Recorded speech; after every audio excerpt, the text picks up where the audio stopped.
Chapter 503. You don't need to borrow it. Miss Ching, it's just that the horse was not fed well yesterday, so it is not in good spirits today. It may take a little longer to go down the mountain. The coachman looked at the carriages on the side, immediately smiled and explained. While explaining, he harnessed the horse and said attentively, Miss Ching, although it is a little slow, I will never delay you. I will definitely send you to and great elder princess's mansion safely. Ching lifted her skirt, walked to the front of the shaft, and got on the carriage briskly. She said, Hurry up. I have to come back to report to Miss later. Miss Ching, don't worry. Leave it to me, the coachman said with a smile. He raised his hand and the carriage turned to go down the mountain. The carriage was very stable all the way. Lifted the curtain and asked why it was so slow. The coachman also explained with a smile. On the one hand, the horse was not in good spirits, and on the other hand, it was for the sake of safety. If the carriage was overturned in a hurry, it would be dangerous. Since the coachman said so, Ching certainly could not say anything more. She immediately held the box in her hand tightly and dozed off. After the coachman outside walked slowly for a while, he called into the carriage a few times, Miss Ching, Miss Ching, It was quiet in the carriage without any sound. It seemed that she had fallen asleep out of boredom. The coachman showed a trace of complacency on his face. He only needed to stall the fifth Mrs. People, and other things had nothing to do with him. He reached out and touched his bosom. There was an ingot of silver there, which was equivalent to his salary for several months. The carriage almost arrived at and great elder princess's mansion in time of the curfew. Ching went in. After a while, an old maid came out of the mansion and asked the coachman to drive the carriage into the mansion. It was obviously not the best time to go up the mountain. What a waste! You can't even do such a small thing well. The old maid slapped the maid kneeling outside the courtyard and scolded angrily. The maid was slapped and knelt on the ground, but she did not dare to say anything. Her face was swollen like a steamed bun. What's the matter? A soft voice suddenly came from the roadside. The old maid hurriedly put down her raised hand, adjusted her face, and came over with a smile. First miss, this girl did something wrong and old madam is punishing her.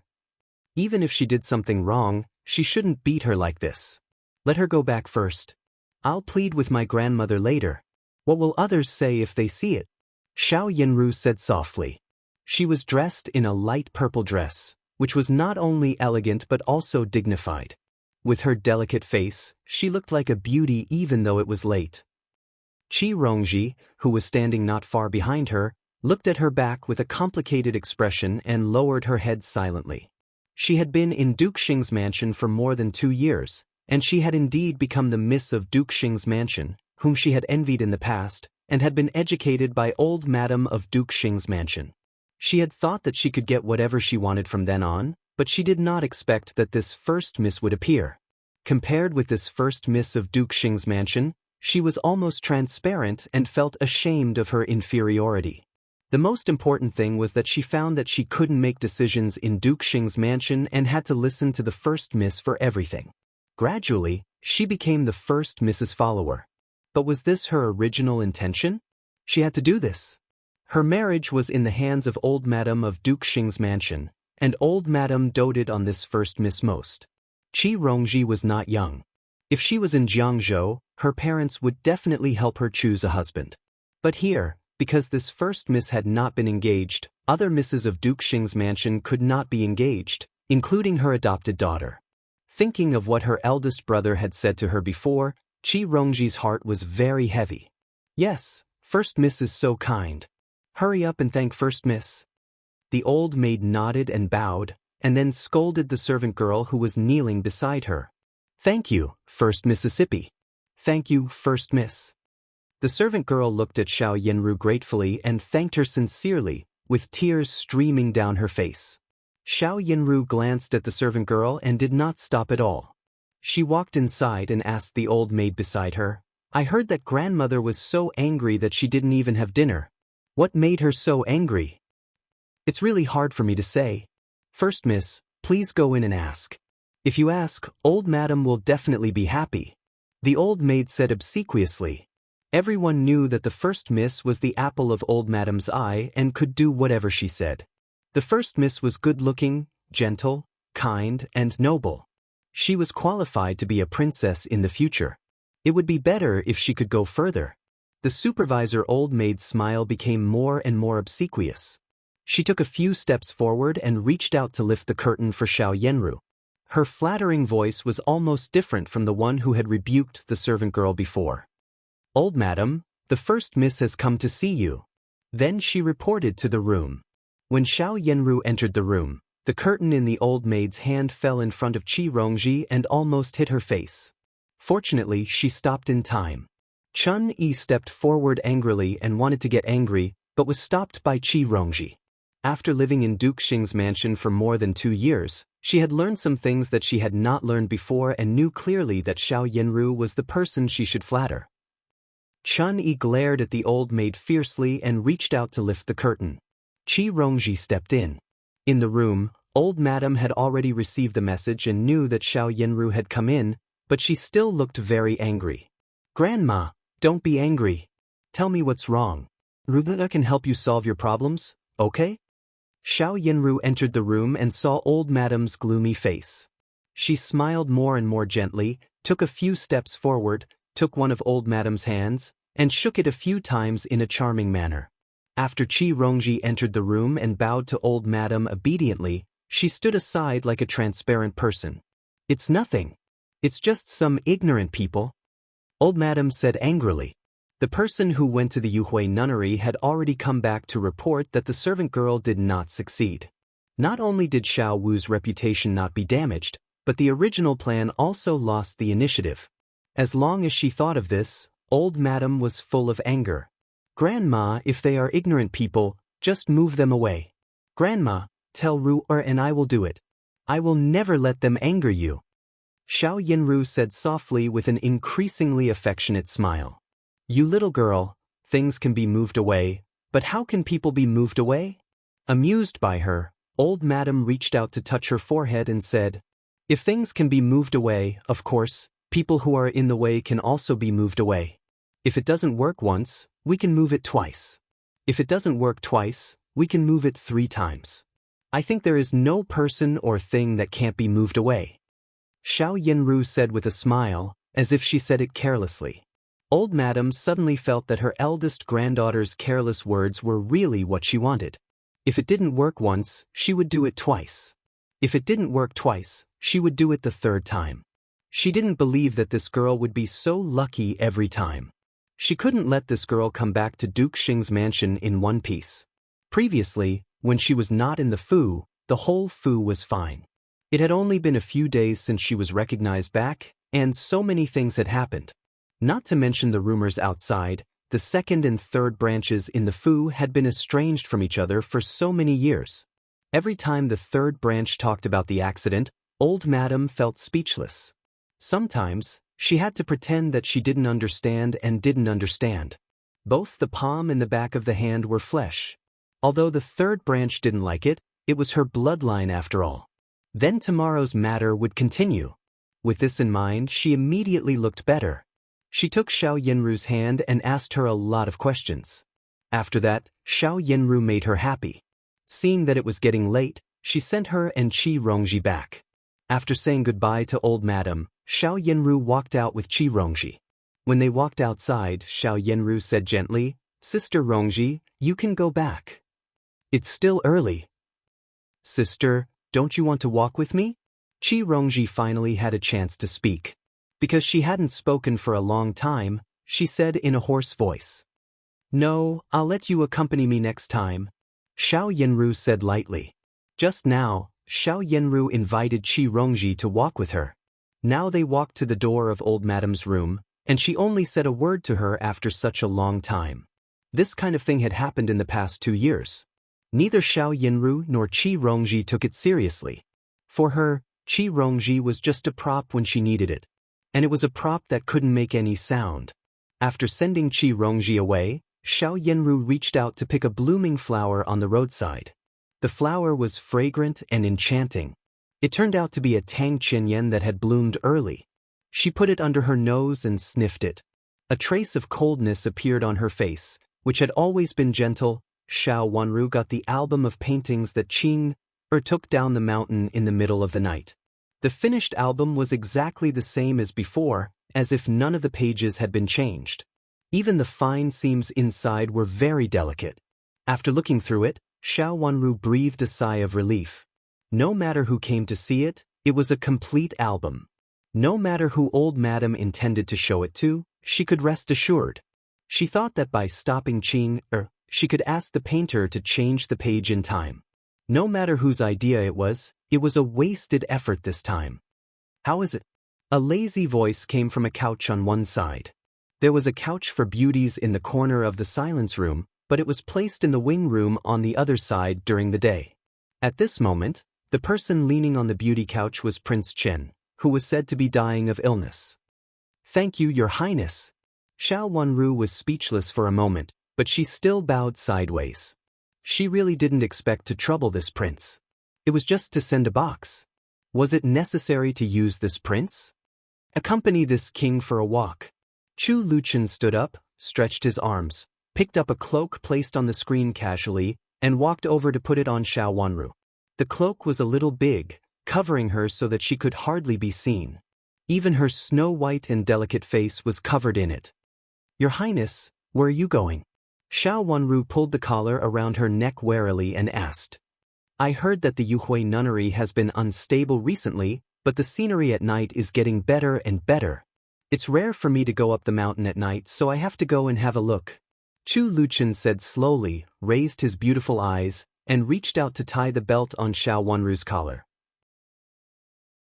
Chapter 504. The night was just right. However, if the night was just right and the moon was dark and the wind was strong, it would make people feel that something was wrong. 1, 2, and 3 black figures appeared in her sight. Even their clothes were dark in the night. If Xiao Wanru hadn't been staring at them, she wouldn't have noticed that there were 3 more people in the shadow in the corner. One of them came out from the tightly closed side door stealthily. Her cherry lips were wide open, and her watery eyes were filled with horror as she looked at the 3 people hiding below. The side door had been closed, and the 3 people quickly flashed to the shadow of the wall. At this time, they seemed to observe for a while and didn't find anything unusual. The 3 people moved carefully, sometimes slowly and sometimes hurriedly, but they didn't make any sound. Xiao Wanru held Chu Liuchen's body tightly and stared down with her heart beating fast for a while. She didn't know whether it was because of the scene in front of her or her current situation. Chu Luchen took her up a big tree, which was not located at the side door, but not far away, so they could see clearly what was at the side door. Chu Luchen leaned lazily against the big tree trunk and put one hand on Xiao Wanru's slender waist. He looked lazy, which made Xiao Wanru feel very insecure, so she subconsciously held him tightly. She didn't dare to move for fear of falling. However, when she saw the 3 people hiding, she immediately focused her attention on them. He watched as the 3 of them moved and carefully left. He also watched as the 3 of them entered a small courtyard.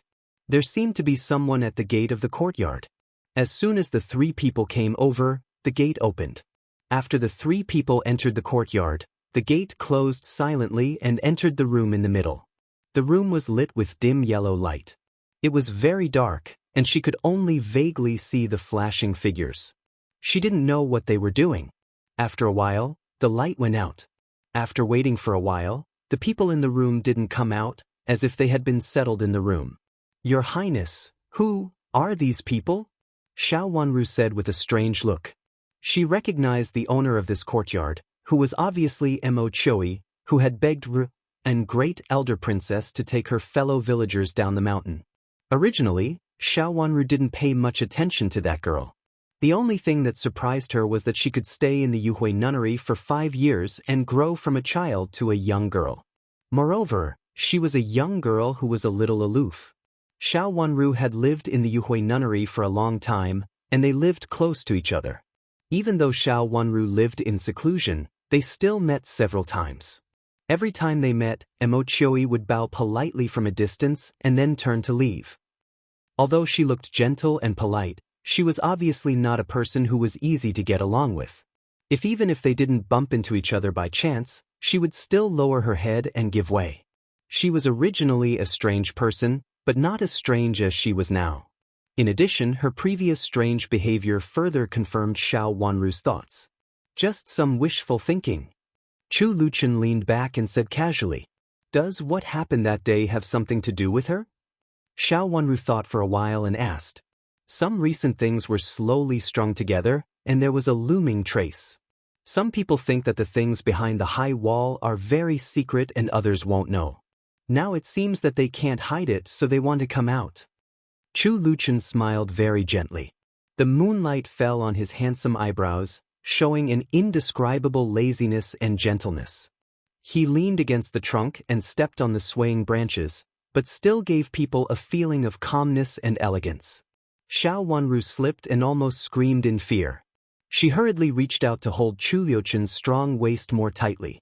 Looking at the dark under the tree, she said in a trembling voice, "Your Highness, let's go down and talk. It's good here. The scenery is good and it's cool." Chu Luchen looked sideways at her.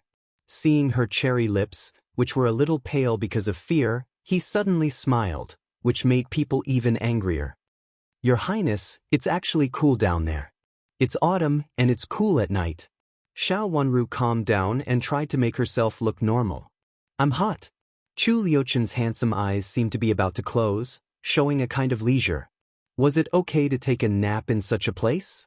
Xiao Wanru was very nervous and hurriedly said sincerely, "Your Highness, let me help you fan." If he took a nap and loosened his hand, she would really fall down. "You're not good at fanning."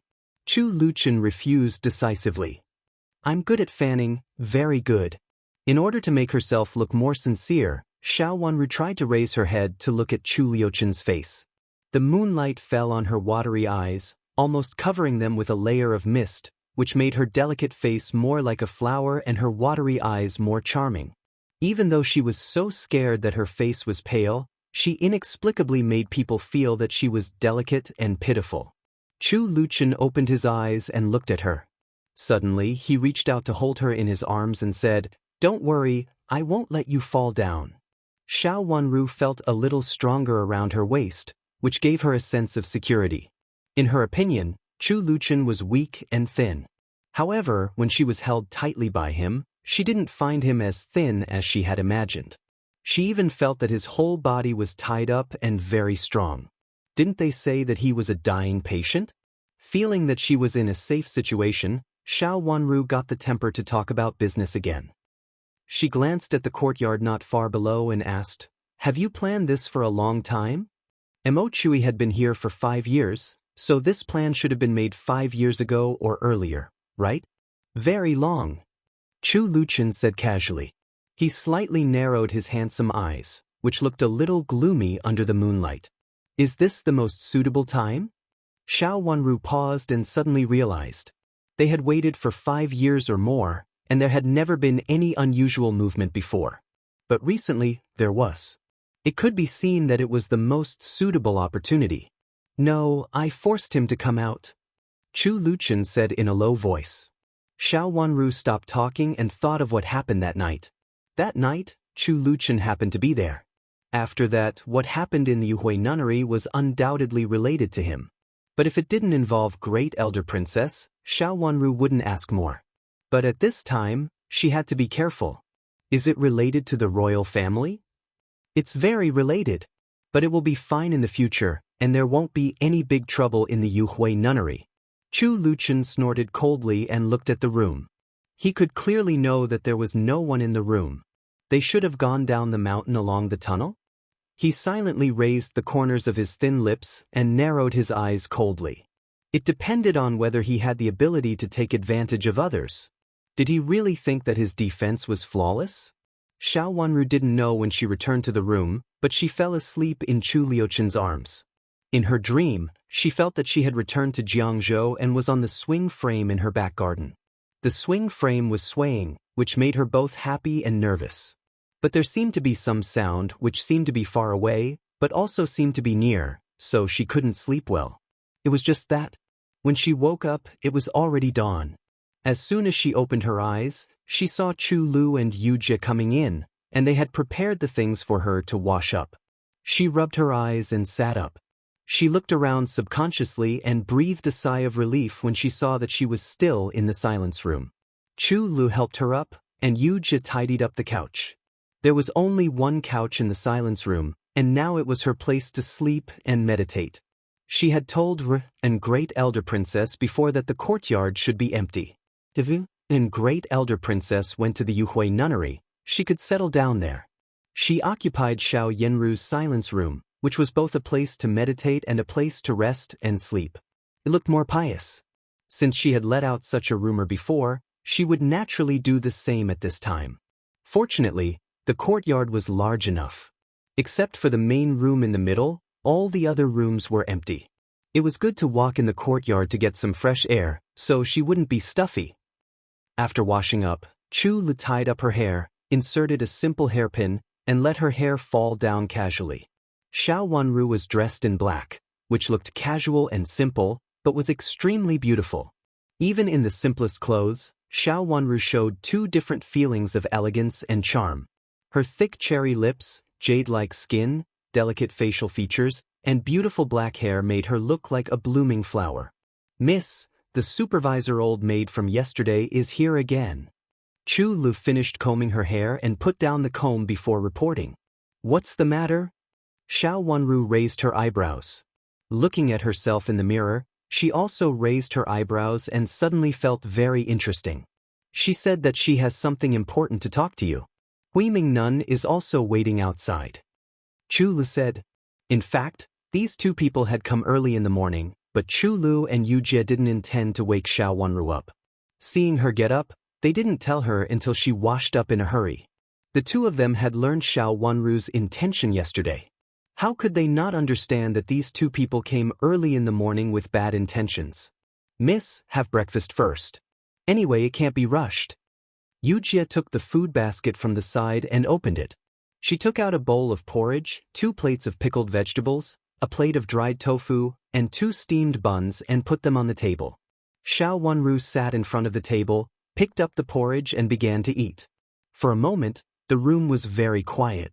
After eating, she pushed the 2 steamed buns and said, "I don't like steamed buns." "Miss, you are growing up. Such a little porridge is definitely not enough. You should eat more steamed buns, lest you get hungry later." Yu Jie advised and pushed the plate with steamed buns in front of Xiao Wanru. "No!" Xiao Wanru firmly pushed the plate to Yu Jie. For some reason, she just didn't like steamed buns. "Miss, shall I go to exchange for steamed buns with mushrooms for you?" Chu Lu asked tentatively. "There are no steamed buns left." Yu Jie said angrily. Of course, she knew that her master didn't like steamed buns, but she got angry when she mentioned it. How could it be such a coincidence that the steamed buns with mushrooms were gone when her master went to get them? Chapter 505. 5th Miss, I'm here to ask for the picture album on the table in Yuhui Nunnery. I heard from Huiming Nun that it was with you, so I came to get it. Old Madam wants to see it. After the old maid of Duke Xing's mansion came in, she bowed to Xiao Wanru and then said with a smile on her face, "Picture album?" Xiao Wanru raised her voice slightly and frowned, looking a little unhappy. "Yes, it's that booklet. I showed it to 5th Miss before." At that time, 5th Miss didn't say that she wanted to change it after reading it. After that, it was knocked to the ground by a maid. 5th Miss picked it up and read it again. When I left, 5th Miss was still reading it very seriously. Huiming put her palms together and smiled very kindly. The story of the picture album was very clear. As soon as she finished speaking, she saw that Xiao Wanru's face became more and more unpleasant. When 1st Miss went down the mountain, she said that there was such a picture album. It was a kind of arrangement for the ritual. 1st Miss said that she didn't understand it, so she picked one at random. Old Madam felt uneasy, so she asked me to go up the mountain to take the picture album down and pick one again. The supervisor nanny smiled brightly, almost like a blooming chrysanthemum. It seemed that she didn't see the displeasure on Xiao Wanru's face. Originally, this kind of picture album can't be taken down the mountain, but Old Madam of your mansion is different, so you can take it down and have a look at it temporarily. Huiming explained with a smile. The two of them cooperated very well. Every word they said implied that they had to take out the picture album. I want to have a look at this picture album. After I finish reading it, I will send it down the mountain to old madam. Xiao Wanru lowered her eyes coldly. After a long while, she raised her head and said indifferently, "Didn't you finish reading it yesterday, fifth miss? Besides, there are only a few pages." Hui Ming said in surprise. "Can't my miss read it more?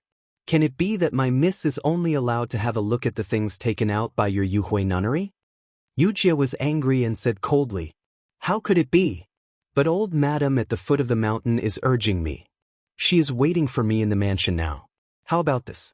Fifth miss, let old madam have a look at her first. After that, I will send her here, okay?" The old maid of Duke Xing's mansion was good at talking. She straightened things out with a smile. Xiao Wanru twitched the corners of her mouth. Her words sounded nice, as if she was thinking for Xiao Wanru. But in fact, old madam was waiting and waiting. As a junior, she couldn't keep her even if she wanted to. The so-called whether or not he would look at it in the future was just a formality. No one would take it seriously. Hui Ming didn't say anything and just put her palms together with a smile.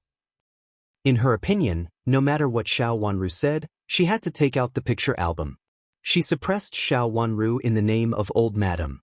How could she dare to refuse? Xiao Wanru didn't say anything and only looked at Yu Jie. Yu Jie understood, took 2 steps forward, stood in front of the old maid, and deliberately changed the topic. "Yesterday, it was you who punished the servant girl and let her frame my miss with ambiguous words, right? I really didn't know what happened yesterday. This girl has always been timid and clumsy. Who knew that she would cause such a misunderstanding? I was really wronged. At that time, I forgot her when I was in a hurry. Who knew that such a naive girl was still kneeling there?" The old maid had been prepared. When she heard Yu Jie's question, she immediately complained that she had been wronged. Was it a misunderstanding? Yu Jie glared at the old maid and said, "Of course it was a misunderstanding. Could it be that someone wants to frame fifth miss? That servant girl was brought from the mansion. Fifth miss, it was the first time you saw her. Even if there was something, it couldn't be related to Fifth Mississippi. I really made a mistake. It's all my fault. I hope Fifth Miss can forgive me," the old maid in charge said with a smile. This matter had passed, and Xiao Wanru was not hurt at all. The old maid didn't think it was a big deal. It was just a matter that the Fifth Miss took out to divert her attention, and she wouldn't take it seriously. "Kneel down." Xiao Wanru's voice was cold and gloomy. The old maid and Hui Ming were both shocked. Although Xiao Wanru looked unhappy just now, at least there was a smile on her face from time to time. But no one had expected that she would suddenly attack at this time. Fifth miss?" The old maid stammered. "Our miss asked you to kneel, so you should kneel." Yu Jie raised her leg and kicked the old maid's leg hard. The old maid took 2 steps back and fell heavily to the ground. "Fifth miss, I don't know what I did wrong to make you so angry. What happened yesterday was originally a misunderstanding.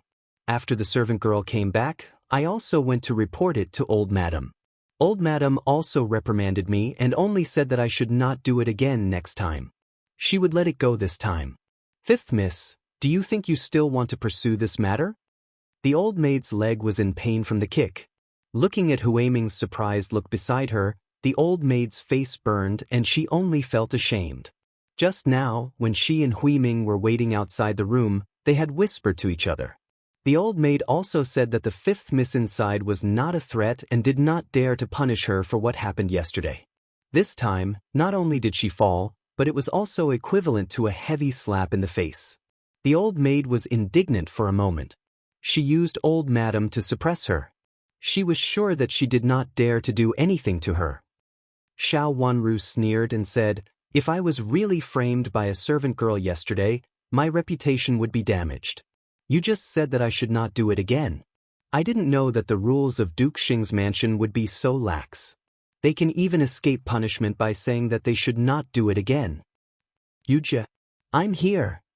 Go, send this old maid to the carriage at the gate of Yue Nunnery for disrespecting and framing her master.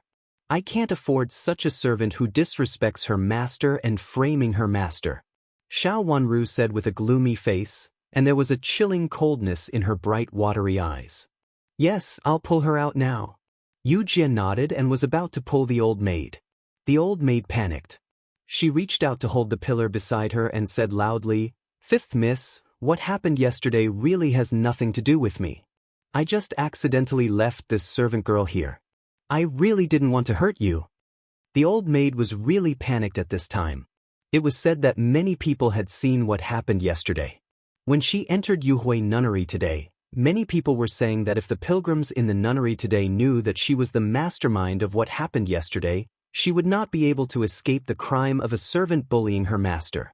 If she was dragged out all the way, many people would see it. Fifth miss, it's really not me. I really didn't hurt you." Yujie had reached out her hand with great strength. Even though the old maid was holding the pillar, she could hardly hold it at this time and shouted anxiously. "Fifth miss, can you listen to me?" Huiming couldn't stand it anymore and hurriedly stepped forward.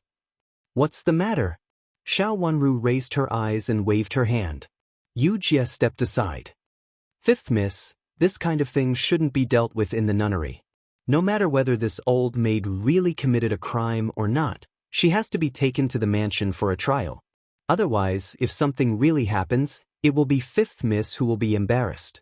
In Yuhui nunnery, people will only talk about you, which will affect your reputation." "What do you mean, nun?" Xiao Wanru seemed to be moved. "This matter was caused by old madam of your mansion. We have to report it to old madam. Fifth miss, why don't you send someone to take this old maid down the mountain and let old madam punish her?" Huiming nun seemed to be on Xiao Wanru's side and considerate of her with a very kind attitude. Xiao Wanru looked a little hesitant, as if she couldn't make up her mind at the moment. Seeing this, Huiming immediately added fuel to the fire. "Fifth miss, you are now in the Yuhui nunnery. To put it bluntly, you are like a monk. If you get angry easily, others will only think that you are too arrogant on the mountain instead of observing mourning for the former heir and the infanta. It's not good to do that. Okay, let her go down the mountain and let old madam deal with it." Xiao Wanru narrowed her eyes slightly. After thinking for a while, she nodded obediently. The old maid broke into a sweat and then said carefully, "Fifth miss, please let me take the picture album down the mountain, and then I will go to old madam to ask for punishment." "You still want to take the picture album down the mountain at this time?" Xiao Wanru sneered. "Although I am guilty, I came up the mountain this time for the picture album. Fifth miss, if you let me take the picture album down the mountain, I will not be punished by old madam for the second time. Please save me, fifth miss." The old maid burst into tears. While wiping her tears, she kowtowed from time to time.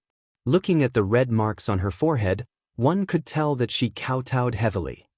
"I won't give you the picture album for the time being, lest you want to use it as a scapegoat again. Tell old madam that I will definitely ask someone to take it down the mountain after reading it," Xiao Wanru said casually. She rolled her watery eyes, which were shining brightly, but there was a hint of laziness that came from her bones. "Fifth miss?" The old maid cried and begged, "Fifth miss, please forgive me this time.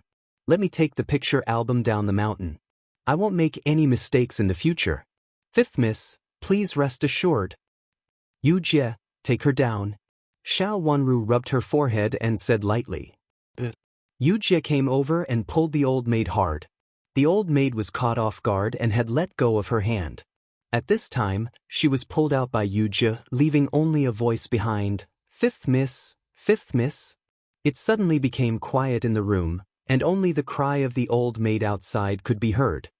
"Huiming nun, is there anything else?" Xiao Wanru raised her eyebrows, looked at Huiming, who was stunned, and asked lightly, "I'm fine. I'll leave now." Huiming swallowed hard and was a little flustered in her heart. Was this fifth Miss Xiao really like what first Miss said? "Thank you, Huiming nun." Xiao Wanru smiled slightly and looked relaxed. She waved her hand and Huiming left. She saw the old maid who had stood up with red eyes and was holding the door frame to calm her breath. Their eyes met silently. Then there was a smile in Huiming's eyes, but she didn't stop. She walked out of the courtyard slowly with a trace of thoughtfulness in her eyes. As expected, the fifth Miss Xiao was afraid of mentioning the picture album, so she deliberately used other things to refuse old madam's request for the picture album. Chapter 506. The old maid of Duke Xing's mansion went back gloomily, and Qing also went up the mountain in a carriage. In fact, the two carriages passed by each other on the mountain road. Qing lifted the curtain and was looking at the scenery. When she saw the carriage of Duke Xing's mansion coming down the mountain, she was stunned for a moment and then saw the old maid in charge also looking out of the window. When the carriages passed by each other, the two of them looked at each other silently and then looked away. The curtain fell and the carriages passed by each other. When they came to the mountain, Qing got out of the carriage and went to find Xiao Wanru anxiously. She was in a hurry all the way and almost bumped into several nuns. She apologized and walked forward in a panic. It was obvious that something was wrong. Looking at the things in her hands, the nuns were surprised and proud. Qing didn't notice who she bumped into at all. She couldn't recognize all the nuns in the nunnery, so at this time, she certainly wouldn't spend the effort to see who it was. Under the surprised gazes of the nuns, Qing was almost in a panic. She returned to the courtyard where Xiao Wanru was in a daze, and then the door was closed heavily. No one knew what happened next inside. It seemed that it was not a small matter to scare the little girl, who looked a little naughty and cute in the past. Could it be that something serious had happened? The people who saw it were all suspicious, thinking that fifth Miss Xiao inside must be in a hurry. Of course, some people were anxious and some people were happy. Hui Qing and Hui Ming both went to report it to their master with a smile on their faces. The silence room was not as chaotic as outsiders had imagined. The master and servants were in a panic, but it was very peaceful. Xiao Wanru didn't look at the picture album carefully last night. At this time, she was reading it. After looking through it, she nodded and sighed. This booklet is well made, just like the original one. No matter how I look at it, I can't tell that the one in the middle was added later. Grandmother's actions are really fast and good. Miss, this booklet was made by Prince. Last night, Great Elder Princess had no choice but to ask me to take it to Prince and ask him to find a way. Qing pouted and felt indignant for her prince. Grandma asked him to do it. Xiao Wanru said seriously. But that was done by your highness. Qing murmured softly, but then she didn't continue. She saw that her master's ears were a little red. Miss, when I went up the mountain, I met the carriage of Duke Xing's mansion. Did I come here for you? Xiao Wanru didn't blush at the mention of Chu Luqian as Qing thought. She thought of how she held Chu Liuqian's waist tightly in the tree yesterday and felt inexplicably ashamed and annoyed. She would never climb the tree again. The old maid came with Hui Ming yesterday. She said that she wanted the picture album that Miss saw yesterday. Obviously, the picture album was dirted by them. If she took out the original one, I don't know what would happen. Yu Jie said angrily. She remembered that the old maid said to her in a cold voice before leaving that she would definitely come to get the picture album. She said that her miss could not hide it even if she wanted to. She felt sullen. If they want to take it, let them take it. Xiao Wanru casually put the picture album aside, and coldness flashed across her watery eyes. The previous one was just to explore the way, and the next one was the real deal. As expected, in the afternoon, Duke Xing's mansion sent another person. This time, it was Nanny Yu, who was an old acquaintance of old madam. As soon as she saw Xiao Wanru, she immediately smiled and was very respectful to Xiao Wanru. She called Xiao Wanru fifth miss, intimately. Those who didn't know her might really think that Nanny Yu really treated Xiao Wanru as her master. Fifth miss, can you let me take this picture album away? Old madam and Empress Dowager are still waiting. After chatting for a while, Nanny Yu told her the purpose of her visit and said with a smile. Empress Dowager? Xiao Wanru frowned. What did this matter have to do with Empress Dowager? Empress Dowager asked old madam to go to the Imperial Palace for a talk. She happened to talk about this matter. She said that the picture album of Yuhui Nunnery was exquisite. Not only was it carefully designed, but it was also painted by Pushun Nun. There is only one such picture album in the world. As you know, Master Pushun's painting is also hard to find outside. Unexpectedly, she painted it into a picture album for the religious ceremony. Empress Dowager was curious, so she asked me to come to get it. Nanny Yu explained with a smile. Therefore, this matter would be revealed to Empress Dowager now. Xiao Wanru's hand moved and the teacup fell. There was a trace of deepness in her watery eyes. She was a little surprised, but she didn't feel surprised. Only Master Pushun in Yuhui Nunnery could paint that kind of painting skill, such an exquisite picture album, and such a fine paper and pigment. Fortunately, she had been practicing in the past 3 years. Fortunately, she was also good at painting in her last life. Otherwise, she really couldn't find someone who could paint according to that painting in a short time. She silently raised the corner of her mouth. Old Madam was unwilling to bear the reputation of being unkind, so she sent herself to Empress Dowager. Even if Empress Dowager was angry at that time, she couldn't blame it on her. What a good plan. Master Pushun's painting? I didn't see it for a while. Xiao Wanru frowned slightly and asked softly. First Miss has been praising it since she came down the mountain. Old Madam sent someone to get it before, but I didn't expect that she sent the old maid who made trouble yesterday. This time Empress Dowager wants to see it. Old Madam thought it was appropriate for me to come here, in case of any accident. Nanny Yu said with a smile. Her words were extremely satisfactory, and it blocked all the way for Xiao Wanru to explain. She had to give the picture album to Old Madam Dowager. Yesterday when I saw this album, I really liked it. I thought it would be very inappropriate to just casually throw this album away, so I specially made a bag and wanted to put this album in it. This way, it wouldn't break easily when I take it out and put it in. But now, I'm still closing the last opening, Xiao Wanru said with a hesitant look. It seemed that she was in a dilemma. There's still a gap. Then I'll wait for a while and seal the gap before leaving. Nanny Yu said enthusiastically. Since she said so, Xiao Wanru seemed to have no way to avoid it. She could only ask Yujie to find the cover and the picture album that she had made before. The cover only had a few stitches to seal the gap.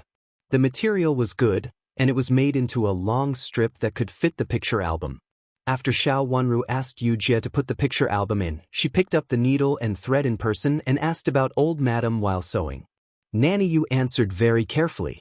Others looked down on the 5th Miss, but Nanny Yu would never look down on the 5th Mississippi. Since the 5th Miss saved Old Madam, Nanny Yu had felt that the 5th Miss was not an ordinary person and couldn't be treated as an ordinary Mississippi. After talking for a while, Xiao Wanru cut the thread in her hand and suddenly said, "Oh. What's the matter, 5th Miss?" Nanny Yu's heart skipped a beat and she hurriedly said, with her eyes falling on the cloth bag in Xiao Wanru's hand. "I was chatting with you all the way just now, so I actually sealed the gap. Should I tear it open and redo it?" Xiao Wanru pulled the opening of the bag and said, "Previously, there was no seam on this side, but now there was a gap." Nanny Yu had been talking with Xiao Wanru carefully before, so she didn't notice the work in her hand. At this time, when she saw the sealed bag, she was stunned. She had to tear the gap forcibly to take out the picture album in this way. "Nanny Yu, wait a minute. I'll redo it. After I finish it, I'll send it to the Imperial Palace." Xiao Wanru looked guilty, pulled the seam, and said. Nanny Yu couldn't help glancing at the sky outside. At this time, it was getting late when they went down the mountain. If they delayed for a while, Old Madam and the 1st Miss would have to leave the Imperial Palace. It would seem more deliberate to mention it next time. Thinking of Xiao Wanru's way of chatting with her just now, she immediately felt that Xiao Wanru was deliberately stalling for time. Moreover, it was good to seal it. At least she would not be suspected. She had been worried that after the incident, the 5th Miss would blame it on her, but now it was okay. She immediately laughed and said, "5th Miss, it doesn't matter. You can open the bag in front of the Empress Dowager. Maybe the Empress Dowager will think that the 5th Miss is clever and skillful to protect the picture album so well." Xiao Wanru blushed at the praise, pinched the needle and thread in her hand uneasily and said, "I've done it wrong. How can the Empress Dowager praise me?" That's not necessarily true. When the Empress Dowager sees your needle and thread, she may not even be willing to open it. Nanny Yu teased, reached out to take the picture album from Xiao Wanru's arms, stood up, bowed to Xiao Wanru and said, "I'm going to report it to Old Madam now." After saying that, she turned around and left in a hurry, as if she was afraid that Xiao Wanru would stop her. Looking at her hurried footsteps, the smile on Xiao Wanru's face slowly faded, and her eyes were cold. She wanted to know how her good grandmother would deal with this matter next. In the Empress Dowager's Palace of Benevolent Peace, there were not only old madam of Duke Xing's mansion, but also two other old madams. After talking with the Empress Dowager for a while, Xiao Yanru whispered something in old madam's ear, and the smile on old madam's face faded a little. The Empress Dowager turned her eyes and happened to see the scene in front of her. She asked with a smile, "What's the matter?" "Nothing. It's just that Rur is worried about the 5th Mississippi. She has been gone for so long and hasn't come back yet, so she is a little worried," old madam explained with a smile. Hearing her words, the Empress Dowager thought of the picture album about this matter in the Yuhui nunnery again. She raised her hand and said, "Go to the gate of the palace and have a look. Why hasn't she come back yet? It's enough time to go up and down the mountain." A eunuch answered and left. "She should come back soon. I'm worried that 5th sister is not sensible and doesn't take the picture album seriously. It's painted by Pushun Nun, and it's not easy to get it. When I was on the mountain, I learned painting from Pushun Nun, and Pushun Nun rarely painted by herself." Xiao Yanru blushed, stood up, and explained to the Empress Dowager softly. She entered the palace with old madam. She said that her grandmother was old and she was worried about her, so she escorted her all the way here and all the way back later.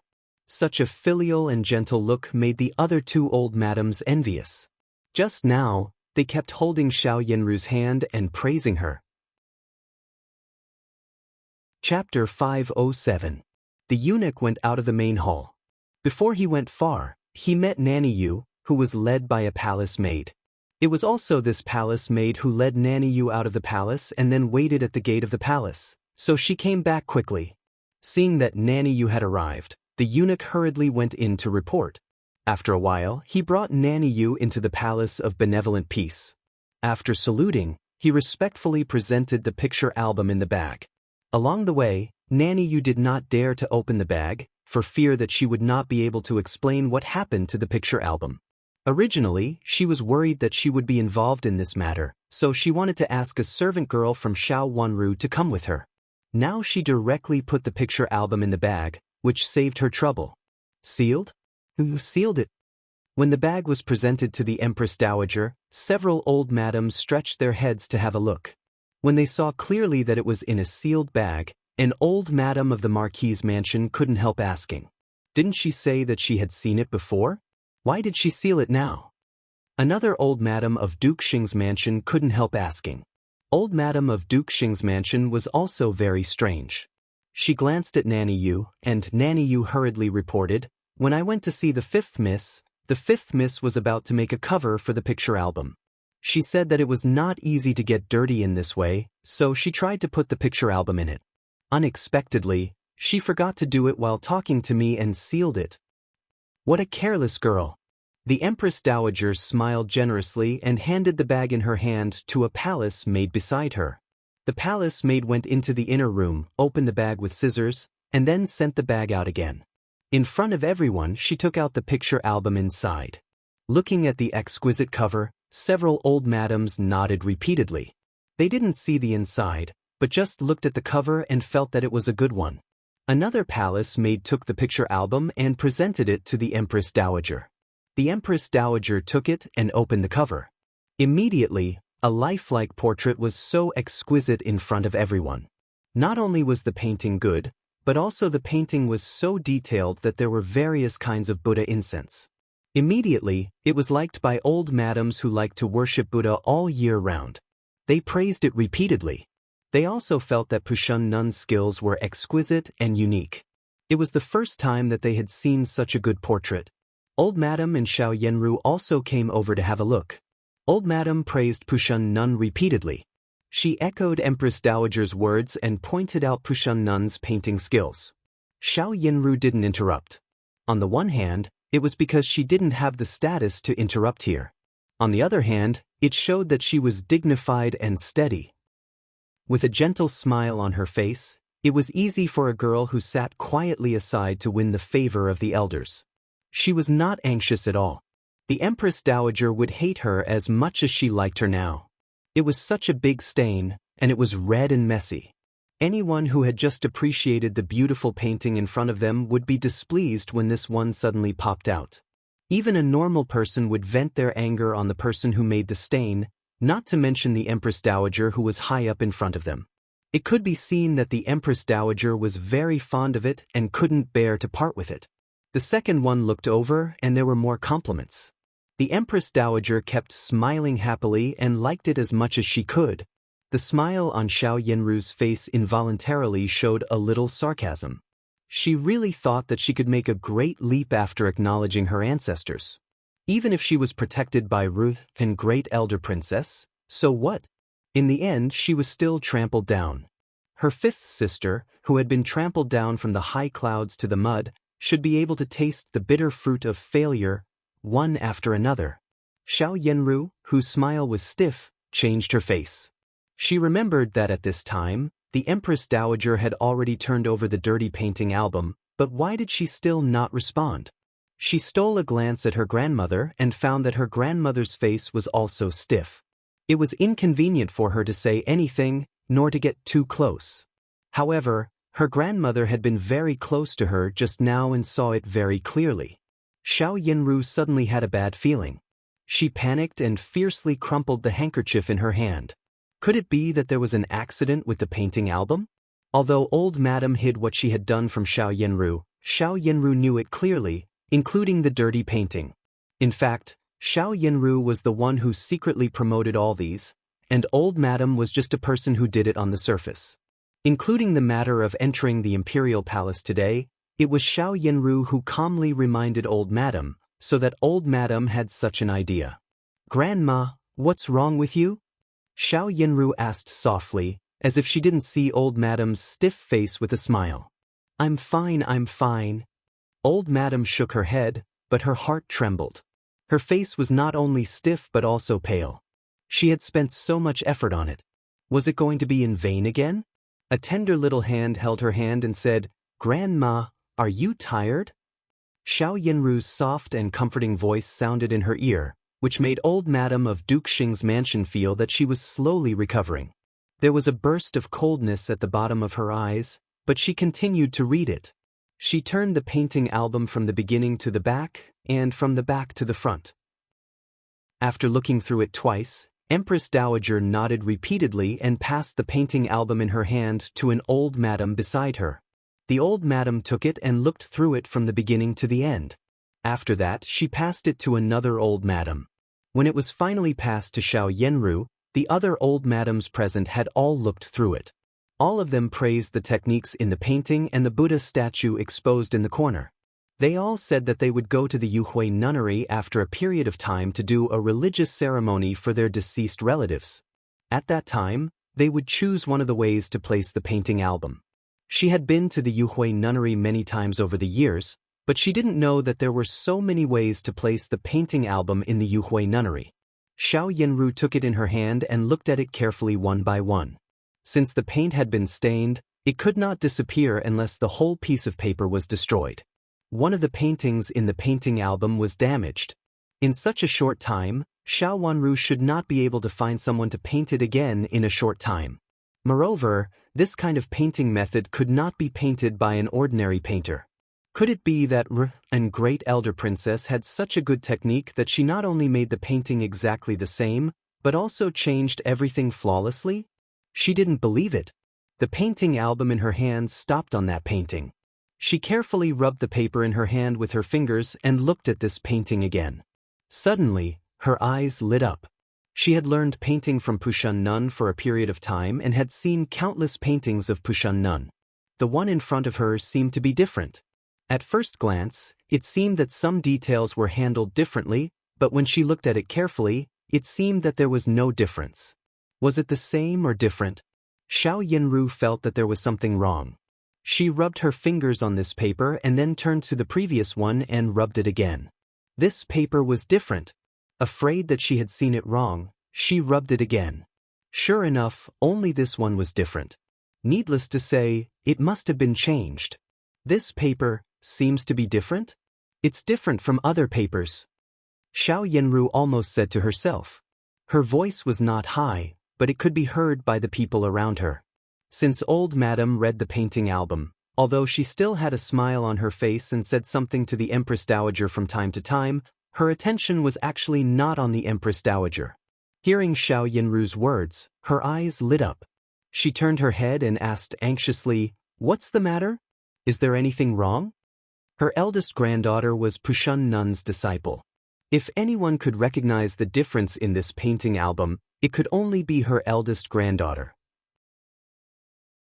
Hearing her words, old madam felt as if the tight string had finally been loosened.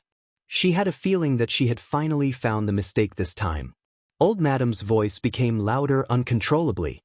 Her sudden voice shocked the Empress Dowager and the other old madam, who were talking enthusiastically, and everyone turned their eyes to her. Seeing that everyone turned their eyes to her, Xiao Yanru blushed, hurriedly put down the painting album in her hand, knelt down in front of the Empress Dowager, and apologized softly, "It's my fault. I've alarmed the Empress Dowager. Is there something wrong with this painting album?" The Empress Dowager waved her hand with a smile, asked the palace maid to help Xiao Yanru up, and asked curiously, "This paper is different from other papers." At this time, old madam also restrained her gaffe just now. With a smile on her face, she took the painting album that Xiao Yanru had just held and handed it to the palace maid beside the Empress Dowager. The palace maid took it carefully and presented it to the Empress Dowager. "There is a painting paper in this painting album that is different?" The Empress Dowager understood. She raised her eyebrows and became more and more surprised. She reached out to take the painting album from the palace maid and asked, "Which one?" "The one in your hand is different from other papers." Old madam pointed to the open page and said with a smile, "If you don't believe me, you can touch it carefully and have a look." Hearing her words, the Empress Dowager became more curious. She reached out and touched this piece of paper, and then touched the other pieces of paper. "It's really different. Why did Pushun Nun change a piece of paper to make a painting? Was it possible that there was no more paper?" The Empress Dowager paid attention to it and really felt something different. The paintings in the same album basically used the same kind of paper, but now they were using a different kind of paper, which was really strange. Other madams also reached out their hands curiously, touched the corner, and nodded repeatedly. "Old madam of Duke Xing's mansion, do you know what Pushun Nun means? Could it be that this set is the best, so she changed another piece of paper?" After touching it, an old madam became interested. Could it be that this changed piece of paper was the most important opportunity? She looked at the old madam of Duke Xing's mansion with burning eyes, as if she could give an answer. Hearing her question, even the Empress Dowager became interested. If she had purely admired the painting just now, she felt it was interesting at this time, and also faintly felt that she had solved a puzzle. The blue veins on old madam's forehead bulged, and her smile almost froze on her face. Her hand twitched a little. At that moment, it was her instinctive reaction, but now she found that she could not justify herself. Chapter 508. The cold sweat on old madam's forehead began to come out. She found that there was something wrong with the paper and instinctively felt that she had something on Xiao Wanru. But now, she could not justify herself. "Psst. I can't think of it at the moment." Old madam tried to keep calm, lowered her head in embarrassment and said. The Empress Dowager waved her hand indifferently and still looked at the picture album. She thought and said with a smile, "It's normal that you don't know. Originally, this kind of thing is the wisdom of the Yuhui nunnery. Maybe it has something to do with Buddhism. Master Pushun is an eminent monk of the Yuhui nunnery. How can her picture album be so easy for people to understand?" Xiao Yanru frowned tightly and pursed her lips. Thinking of what Pushun Nun said to her after she went up the mountain, an idea flashed in her mind. If Empress Dowager really wants to know, how about asking Pushun Nun to go down the mountain? She suggested carefully. Her words reminded the two old madams beside her, who nodded repeatedly and said, "If Empress Dowager wants to know what Pushun Nun's meaning is, why not ask Pushun Nun to go down the mountain? Yes, it may be a Buddhist saying. It's really interesting. Old madams and old madams of other families could always go up the mountain to worship Buddha, but it was inconvenient for the Empress Dowager to go out in the deep palace, especially to the Yuhui nunnery. The s of the late emperor were locked in the Yuhui nunnery.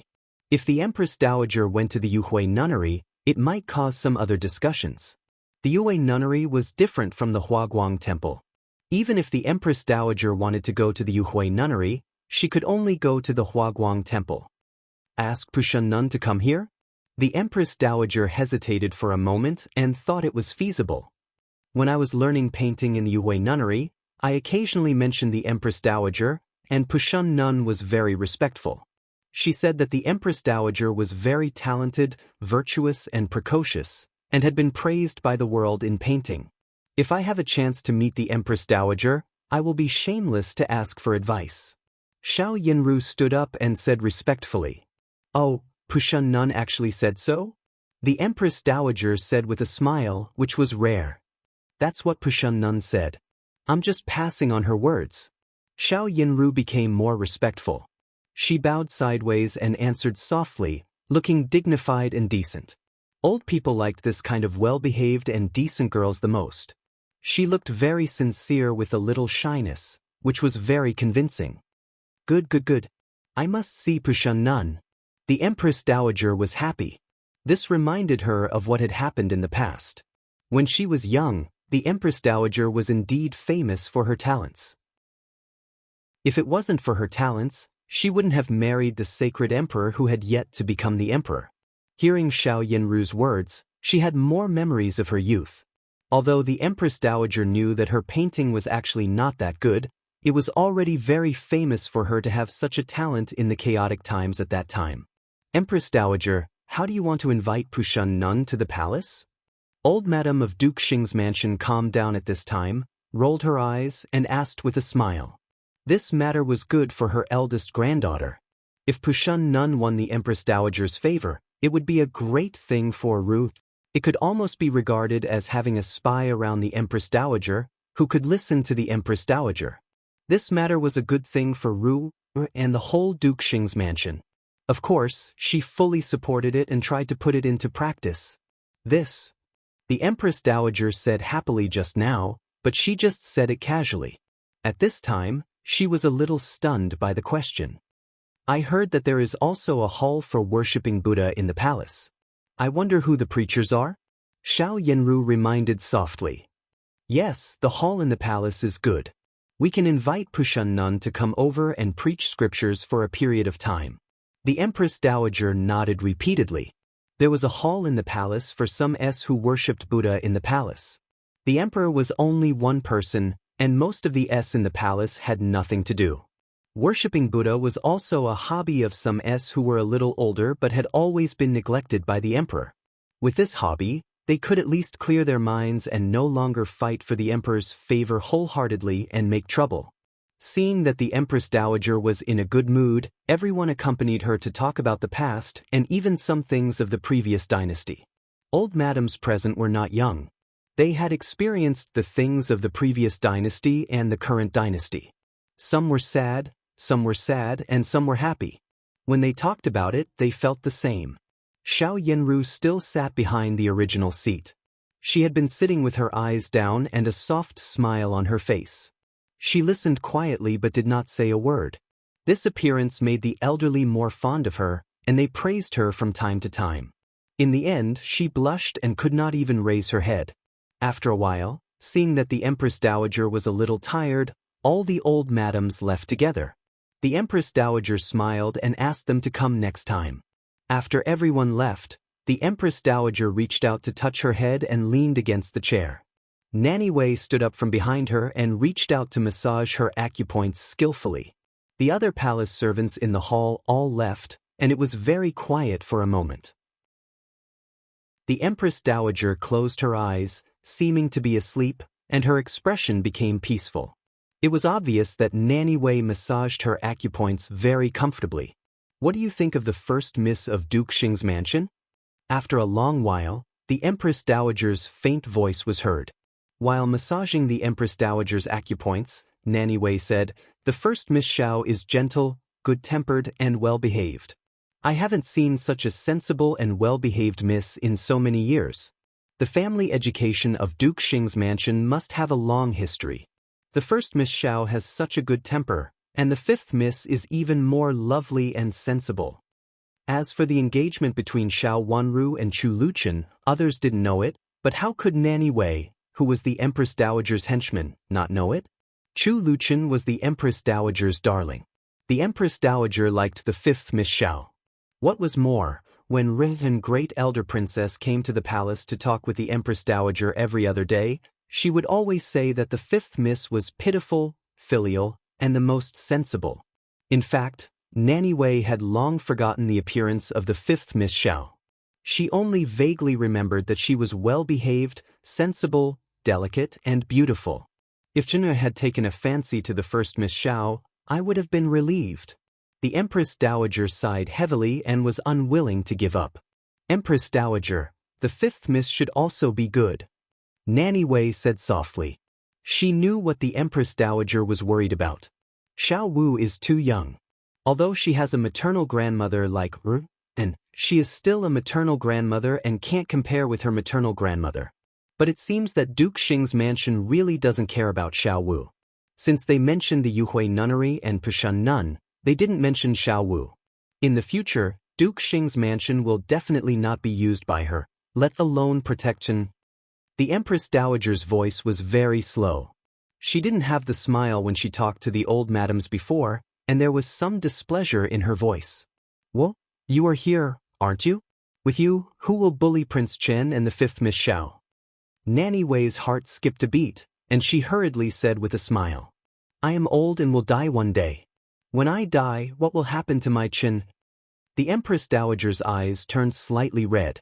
What do you mean, Your Highness? Nanny Wei already had a bad feeling in her heart, but she had to follow the Empress Dowager's words and asked. She almost lost control of her strength. Fortunately, after so many years of service, she was very experienced, so she didn't let the Empress Dowager know her abnormality. Let Chen get to know Xiao Yanru more. Xiao Yanru is beautiful, talented, beautiful, and has a good reputation. Getting to know her more can improve their relationship. If she can catch Chen's eye, it will be the best if Chen is willing to marry her. If he is unwilling to let go of Xiao Wu, the two sisters can marry him together. The Empress Dowager said slowly in a low voice. Well, there should be a division of seniority, right? Nanny Wei said. The elder sister is the senior, and the younger sister is the junior. Anyway, we are a family. Besides, the elder sister has a good reputation and is very good. She is also the younger sister and a family. How can she not treat her younger sister well? The Empress Dowager said casually. Great elder princess won't agree. Nanny Wei's heart skipped a beat, and she hurriedly reminded the Empress Dowager. Rin has been stubborn all her life.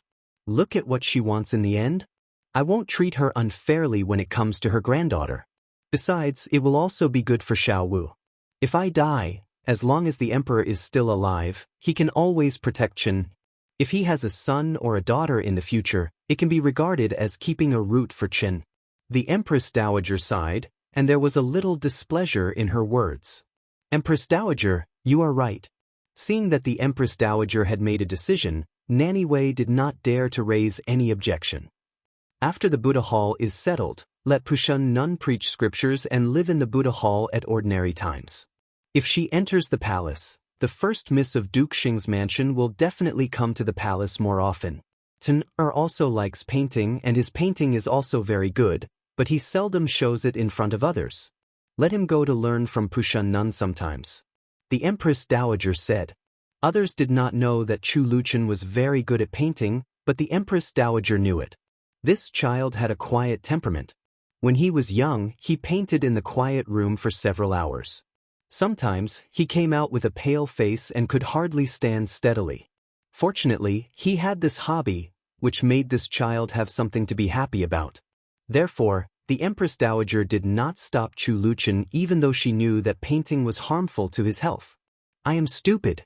It turns out that the Empress Dowager has already arranged it. Nanny Wei flattered Empress Dowager calmly and still rubbed Empress Dowager's forehead unhurriedly. Don't say stupid. Today, the first Miss Xiao thinks she is clever. This is not good. The Empress Dowager snorted coldly, and there was a little displeasure on her face. Pushun Nun was Xiao Yenru's painting teacher. Just now, the Empress Dowager's attitude was too obvious when she spoke for Pushun Nun, which made the Empress Dowager a little unhappy. A nun seemed to be able to influence the first Miss Xiao's thoughts, which was really not a good thing. What do you mean, Empress Dowager? Chapter 509.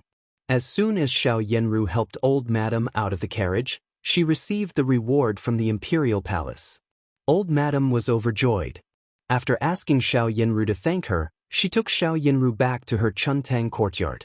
After sitting down, she couldn't wait to ask Xiao Yenru to open the gift box sent by the Empress Dowager. Today, none of the old madams present received the gift, but her granddaughter received it. At this time, old madam immediately became spirited. Grandma, what's this? Xiao Yenru was also full of joy. She opened it with a smile and her face changed slightly. There was a delicate and small ruler made of white jade in the gift box? What does this mean? Xiao Yenru was so flustered that her eyes turned red. She looked at old madam with tears in her eyes. Old madam's face also turned pale. She picked up the ruler made of white jade and looked at it a few times. It was indeed a ruler made of white jade. The workmanship was very delicate and small. At first glance, it looked like a hairpin, which could be inserted in one's hair. But no matter how delicate it was still a ruler. Grandma, did I do anything rude in the Imperial Palace just now? Xiao Yenru asked uneasily. She raised her eyes and looked quite pitiful, which made old madam feel distressed. Old madam quickly put down the ruler in her hand, reached out to hold her in her arms, patted her on the back, and comforted her. It's okay. It's okay. You should blame my son for mentioning Pushun Nun in the Imperial Palace and saying a few more words for her. But I didn't say much. I just said a few words, and I didn't make it very obvious. Xiao Yenru wiped her tears with a handkerchief and said with grievance. Pushun Nun must have a very close relationship with you. Today's picture album was mentioned by us, and it was also our mansion's people who took it down from the mountain. Later, we mentioned that the paper was different. Finally, we mentioned Pushun Nun. The Empress Dowager may have misunderstood that we did all this because we wanted to recommend Pushun Nun to the Imperial Palace and thought that you were planning for Pushun Nun. Old madam comforted her with distress. Grandma, I said that because you couldn't speak at that time. I didn't really want to mention Pushun Nun's entering the Imperial Palace. Xiao Yenru explained softly. Grandma knows, Grandma knows, Grandma knows. Grandma knows that mentioned Pushun Nun to divert Empress Dowager's attention to help Grandma. Old madam's expression became softer and softer. She only felt that she had implicated her eldest granddaughter today. If she hadn't hurriedly tried to seize some doubtful points to lead the matter to Xiao Wanru, she wouldn't have fallen into an awkward situation and couldn't answer, and her eldest granddaughter wouldn't have been given a ruler by the Empress Dowager. Fortunately, this gift was brought back to look at. Otherwise, Rua would have been wronged to death. She reached out to rub her forehead and felt a dull pain in her head. Xiao Wanru was indeed a troublemaker like her mother. They were still on the mountain, but they had made such a scene. Then what should we do? Xiao Yenru looked at old madam with her eyes wide open and said sadly. It's okay. Don't mention Pushun Nun in front of Empress Dowager. Old madam said. She felt that this trouble was caused by her eldest granddaughter, and her eldest granddaughter didn't know what she had arranged. Unfortunately, Pushun Nun misunderstood Empress Dowager because she wanted to help her out. She felt very sorry for her. Go back and have a rest first. It's okay. Old madam comforted her and then let her granddaughter go back with a wronged face. Xiao Yenru stood up obediently. When she walked to the door, she suddenly stopped and regained her previous dignity and decency. She said, Grandma, if you are tired, have a good rest. Other things are trivial. As long as you are fine, it's okay even if Ru'er is punished again. Looking at her eldest granddaughter who had recovered, Old Madam felt increasingly distressed. At the same time, she felt very gratified. Xiao Wanru was raised by her side. Xiao Wanru couldn't compare with her bearing. She immediately waved her hand with a smile and said, "Go and have a rest. It's okay. I will be fine and so will you."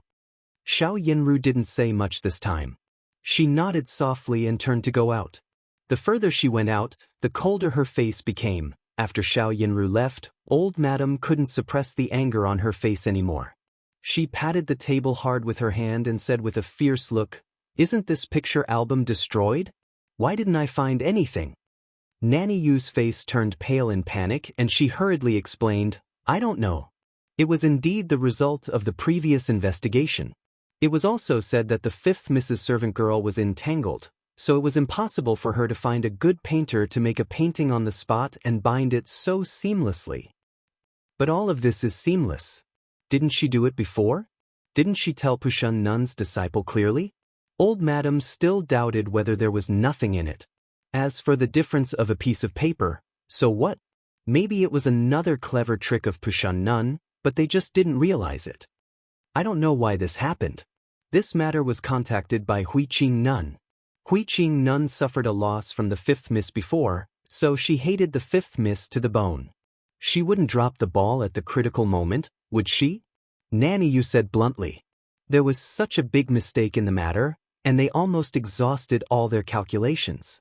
But at the last moment, they found that there was nothing wrong with the picture album. It was possible to blame it on the fifth Mississippi. When Nanny Yu was waiting outside the hall just now, she was very flustered. After thinking about it, she couldn't figure out why things had changed like this. Where exactly did this go wrong? Let's stop here. We'll talk about it after I get to the Yuhui nunnery. Old Madam thought for a while and said decisively. Even if the matter of the picture album was over, she couldn't get any evidence against Xiao Wanru because of the picture album. Originally, she wanted to take the picture album back and find a painter who was proficient in framing. But now the picture album was left in the palace by the Empress Dowager, so she couldn't take it out. Even if she wanted to find clues, she couldn't find it. This matter could only stop here now. Yes, this old servant understands. This old servant will send everyone to the manor. Nanny Yu said cleverly. In fact, there was no need to send them to the village. But now this matter had been reported to the palace. If it was known by others, it might even lead to the crime of deceiving the emperor, which would be troublesome. Well, that's it. Don't act rashly for the time being. Send old maids to the mountain to take care of it. If there is anything needed, send it up. Don't let anything bad happen again. Old Madam rubbed her eyebrows again. Just now, because of the reward from the Empress Dowager, she was no longer in high spirits. She only felt a dull pain all over her body. At the sight of Old Madam's appearance, Nanny Yu also knew that Old Madam's old illness might have recurred. She hurriedly helped her lie down on the couch first, used a cushion to prop up her body, and sent the bracelet of Buddha beads to her hand. Then she picked up the small hammer placed aside, squatted down, and knocked her leg from time to time. Old Madam's hand automatically picked up the Buddha beads, rolled them up one by one, and began to recite scriptures, looking kind and benevolent. "Miss, the old maid of Duke Xing's mansion and the servant girl who was punished to kneel have been sent to the village outside the city, which is Old Madam's own village." Qing came to report after lighting the lamp. "Have you seen it clearly?" Xiao Wanru put down the brush, looked at the picture she had drawn, and asked with a smile. "I've seen it clearly. In the evening, the first miss also sent someone up the mountain. It seemed that she had a gift for Pushun Nun, so she went directly to Pushun Nun's place. Later, she didn't come to greet you and went down the mountain directly." Qing told another thing about Xiao Wanru, which was what Xiao Wanru had asked her to keep an eye on. Chu Liuchen's secret guards, who protected Xiao Wanru, were now under Qing's command. Even if others noticed her and the two principal servant girls around her now, no one would notice the inferior servant girl around her. Such a seemingly innocent little servant girl was the most important protection Chu Liuchen gave Xiao Wanru. "What do you think of this Pushun Nun?" Xiao Wanru asked with her eyes slowly falling on Yujie and Chu Lu. Of course, she was asking them. They had lived in Yuhui Nunnery with her for a period of time and had more contact with the nuns in Yuhui Nunnery.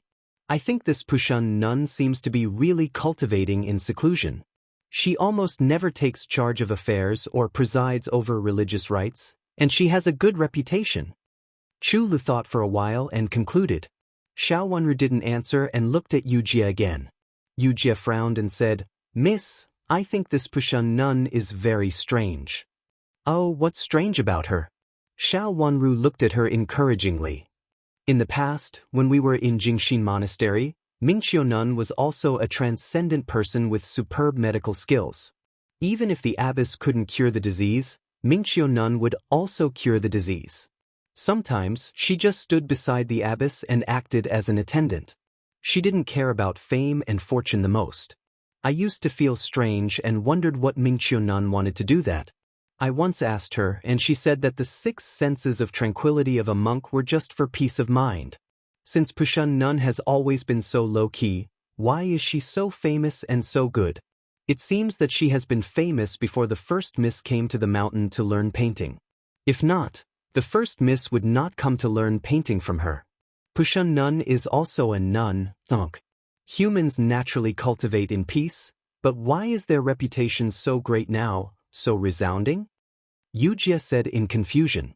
Her view was a little different from Chu Li's. She felt strange from the root. Since she entered the Yuhui Nunnery, it was well known that Pushun Nun was not in charge of affairs. She didn't show up in front of others, but she had such a great reputation. Where did this reputation come from? Only a few people knew someone like Mingqiu Nun, but the most famous one was the master of Jingxin Monastery. This Pushun Nun is unusual. This was the conclusion given by Qing. She summed up what Chu Lu and Yujie said and gave the conclusion without hesitation. After finishing her words, she was also stunned for a moment and couldn't help looking at Xiao Wenru. Since she followed the 5th Miss Xiao, Qing, had also changed from contempt to respect. No matter how delicate her master looked, she was not an ordinary miss from an aristocratic family in her bones. She was really delicate and useless. This Pushun Nun is indeed unusual. It seems that everything has nothing to do with her directly, but she can get benefits from it. Qing, ask someone to keep an eye on her and pay more attention to her. It seems that she doesn't like to cultivate in peace so much recently. She wants to take action after being so quiet, but I don't know what she will do. Chapter 5:10. The next few days were very peaceful. It was so peaceful that it was as if nothing had happened. Pushun Nun still brought her disciples to chant scriptures every day, but the time of chanting was not fixed. Although Xiao Wenru came every day, she had almost never met it. The old maid in charge of Duke Xing's mansion came over every day to remove some unnecessary fruit pots and pastries, replace them with new ones, and then serve them in the Buddha hall. No matter Xiao Wenru came over or Pushun Nun came to chant scriptures, they would serve them and immediately complete their orders. Time passed quickly. In the blink of an eye, more than 10 days had passed. Xiao Wenru got up early this morning. Seeing that it was still dark outside, Yujie wanted Xiao Wenru to sleep a little longer. However, Xiao Wenru shook her head and asked Yujie to freshen up for her. Chu Lu brought breakfast over early. After eating, they went to the Buddha hall where the ritual was performed. Today, old madam would go up the mountain and offer incense in person.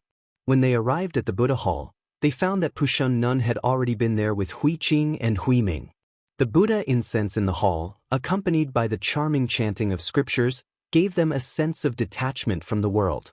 After offering incense, Xiao Wenru knelt down on the rush cushion on one side. Old madam also came very early. Not long after she knelt down, the people of Duke Xing's mansion came over. They were old madam of Duke Xing, madam of Duke Xing, Xiao Yenru, Xiao Huan, and Xiao Ji. Except for Duke Xing, all the people of the 2nd branch came, but none of the people of the 3rd branch came. Hearing a voice coming from behind, Xiao Wenru stood up and stood aside with her head lowered. Old madam came in. After offering incense, they temporarily retreated to the side hall to rest, and Xiao Wenru was also called to follow them. Old madam sat in the side hall with a straight face, and no one could tell whether she was happy or angry. Madam of Duke Xing, sitting on the side, looked at Xiao Wanru with a bit of malice in her eyes, but there was a kind smile on her face. Xiao Yanru stood behind old madam and gently patted her back. She also looked at Xiao Wanru with a kind smile. Xiao Jie was also looking Xiao Wanru up and down. When they were in the mansion, they had only met a few times, but they hardly talked to each other. It was the first time for Xiao Hua and to see Xiao Wanru. He was also looking Xiao Wanru up and down calmly with the reserved and elegant look of a noble child from an aristocratic family. His eyes were very gentle. She was just a sister who had been found, so he really didn't understand why his mother and sister looked like they were facing a formidable enemy. Under everyone's burning gaze, Xiao Wanru walked over slowly. Every step she took was very regular, as if she had measured it. Even old madam, who was picky, couldn't find fault with her. She frowned unconsciously. Almost subconsciously, she didn't want to see such an outstanding little granddaughter. Xiao Wanru took a few steps forward and greeted old madam first, followed by Madam of Duke Xing. When she stood still and raised her head, everyone, starting from old madam, stared at her face in astonishment. It was quiet in the main hall for a while. Her skin was fair and translucent, sparkling and translucent. It was as smooth as the most flawless jade. Her pair of misty eyes carried a bit of clarity. It was a bit contradictory, but it felt like it should be like this. It was breathtaking. Her cherry lips were red, and the most outstanding part was her delicate little face. Her beauty was pure, but there was also a bit of incongruous charm. But even so, it didn't make people feel that she was coquettish. The innocence that came from her bones eased the charm of being looked down upon. Her generous behavior, decent movements, and amazing face all showed that the fifth Miss Xiao in front of them was very different from 2 years ago. She was no longer the childish child at that time. Even though she was still young, no one could deny her beauty and otherworldliness at this time. That's right, no one could imagine the seductive charm of being looked down upon by others. Combined with her natural behavior and innocent demeanor, coupled with her black clothes, it actually made people feel that this color was a kind of otherworldly and refined. This kind of color should only exist in heaven. How many people in the human world could smell it? This was what many people thought in their hearts. Xiao Hua was also stunned. He knew that his fifth sister was very beautiful, but he didn't expect her to be so beautiful. He was used to seeing his sister's beautiful face and thought that no matter how beautiful Xiao Wanru was, she couldn't be compared with his sister. He didn't expect that Xiao Yanru's beauty could be immediately degraded at first sight. He pursed his lips and looked at his fifth sister seriously for the first time. Xiao Yanru suppressed the jealousy in her eyes and slowly lowered her head with coldness in her eyes. Even if there was no other grudge between her and Xiao Wanru, she would destroy her just because of Xiao Yanru's beauty. Xiao Jie opened her mouth wide and couldn't believe her eyes. She had the same thought as Xiao Hu. She thought that although Xiao Wanru was beautiful, she was definitely not as beautiful as Xiao Yanru. When she saw Xiao Wanru at the beginning, although she felt that Xiao Wanru was outstanding, she didn't feel amazed. But today he was astonished by it.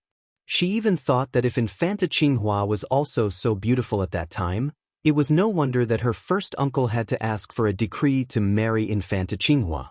Madam of Duke Xing coughed in a low voice and glanced at Xiao Wanru's face with coldness in her eyes.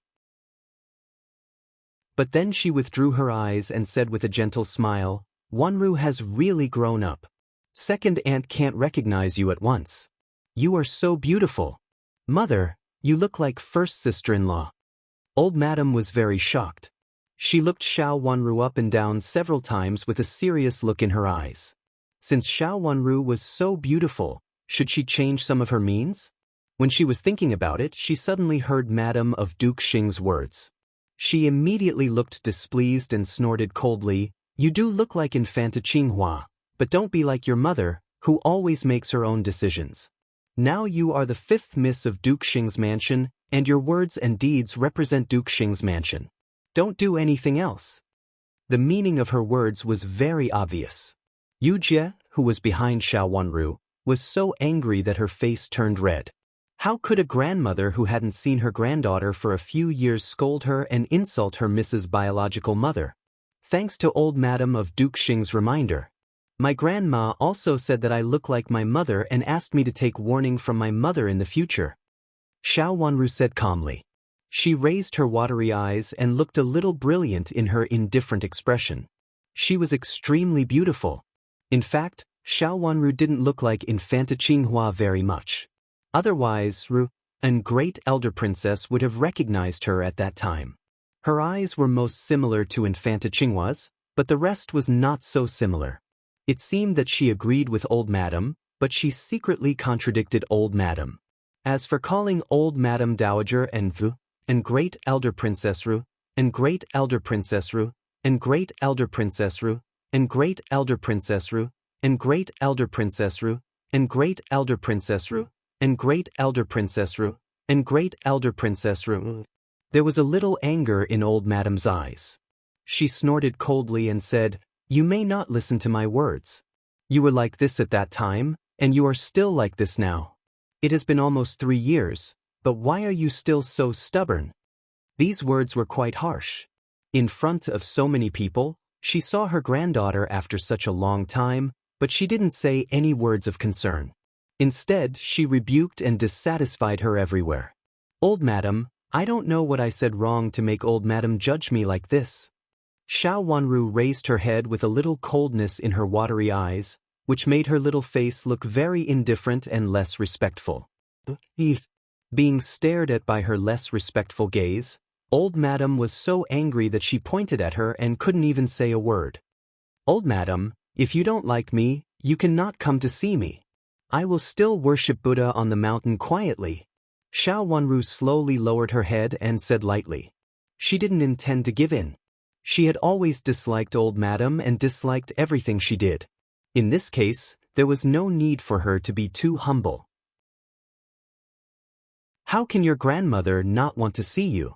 Even as your second aunt, I also look forward to seeing you every day. If it weren't for the fact that your third aunt is seriously ill now, she would definitely come to see you this time." Madam of Duke Xing stood up and pretended to persuade her. Since she wanted to maintain a hypocritical face, she must come to persuade her at this time. "Fifth sister." Xiao Huan came over to greet her with a smile. "Big brother." Xiao Wanru said. "Fifth sister." "Fifth sister." Xiao Yenru and Xiao Jie also came over to greet her. "Big sister, second sister." Xiao Wanru bowed to them one by one. The whole family seemed to be happy and harmonious. Seeing that they were close to each other, old Madam looked a little better. She took a look at Xiao Wanru and pointed to a chair beside her and said, "Sit down and talk." "Thank you, old Madam." Xiao Wanru said softly. "You also sit down. Let's talk about the religious rite." Old Madam nodded and looked at the others. The others also sat down again.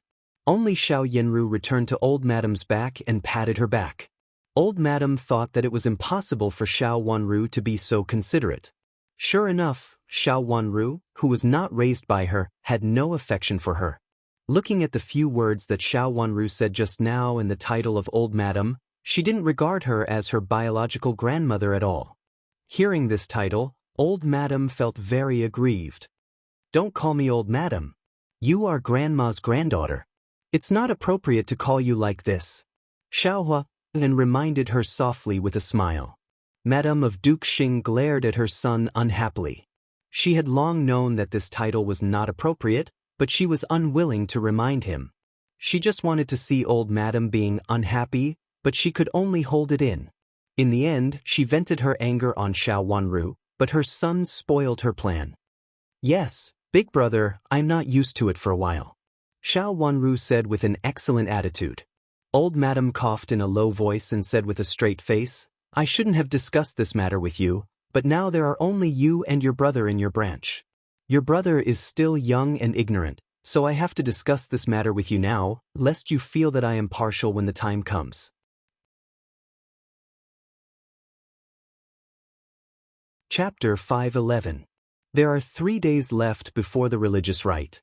In the last 3 days, I will stay on the mountain temporarily and go down the mountain after the religious rite. During these days, you should stay in the Buddha hall every day and prepare to worship your biological parents. You should pay attention to them. Old Madam said with a lecturing look. Her words implied that Xiao Wanru didn't pay attention to it before, which made Yu Jie so angry that she wanted to step forward and defend Xiao Wanru. The religious rite was basically more formal in the last few days. How could someone stay in the Buddha Hall every day for 10 days or half a month? It would be exhausting. Old Madam had sent someone to tell her that she just needed to take care of it and come to see it every day. Now she actually meant that she not only had to see it but also had to stay in the Buddha Hall all the time. Xiao Wanru raised the corners of her mouth with a faint sneer. She reached out and waved her hand behind her, indicating that Yu Jie should not act rashly. She turned her eyes, raised her eyes, and said, I don't know that I have to stay here every day for more than 10 days during the religious rite. In the past, when I was in Jiangzhou, which was probably a small place in the countryside, I only needed to stay here for the last 3 days for my relatives and juniors. Her voice was soft without a trace of displeasure, but the meaning of her words was like a slap in Old Madam's face, which made Old Madam's face turn livid with anger. This was not only the rule in Jiangzhou, but also the rule in the capital city. Old Madam just felt comfortable scolding Yu Jie and forgot this rule. Hearing Xiao Wanru's words, she immediately knew that she had deviated. She was ashamed and annoyed at the moment and almost couldn't control herself from smashing the teacup in her hand. Sure enough, she had the same bloodline as Ru, and great elder princess. She was annoying to look at. Grandma, you are so anxious about the affairs of eldest uncle and eldest aunt that you even forget this. Xiao Yanru hurriedly helped Old Madam out with a smile. Old Madam nodded and leaned back. She looked at Xiao Wanru coldly and said, I'm too concerned about you. You are in a mess. I'm too concerned about you. Grandma, not only you, but I am also confused. If it weren't for Fifth Sister's words, I would have really forgotten this matter. Xiao Yanru covered her mouth and said with a soft smile. Xiao Wanru sneered in her heart when she saw the two of them talking enthusiastically. They meant that they were very concerned about it, but she, as their daughter, was not concerned about it. My sister is also very diligent, but maternal grandmother said that this matter can only come up in the last 3 days. I originally wanted to come up early, but maternal grandmother said that the last 3 days are the rules. A voice came from the door. Everyone raised their heads and saw a young man walking over. His handsome face was a little cold. Xiao Wanru was stunned for a moment, but she suddenly felt a little familiar from his face. She unconsciously said in a trembling voice, How? Sister. Xiao Yuanhao strode in, stood beside Xiao Wanru, bowed to Old Madam, and said, Grandma, I'm late. How to? Old Madam stood up excitedly and reached out to touch the little boy's head. The naive child had suddenly become a little boy. Although he was not very tall, he was no longer the little boy who was ignorant of worldly affairs. At such a young age, he had a calmness that was different from his age. Xiao Wanru's eyes turned red inexplicably. This was her younger brother, who was related to her by blood. She stared at him with her watery eyes. This was the first time she had seen her younger brother in more than 2 years. In the past, there were only some letters sent by Ru, and great elder duke's mansion, which let them know some things about each other. Grandma. Xiao Yuanhao took 2 steps forward, held Old Madam's hand, and said affectionately. He was different from Xiao Wanru. After all, he had been raised by Old Madam since he was a child, so he had deep feelings for Old Madam. How to? Old Madam held Xiao Yuanhao in her arms and burst into tears. In the past 2 years, Old Madam had very little time to see this little grandson.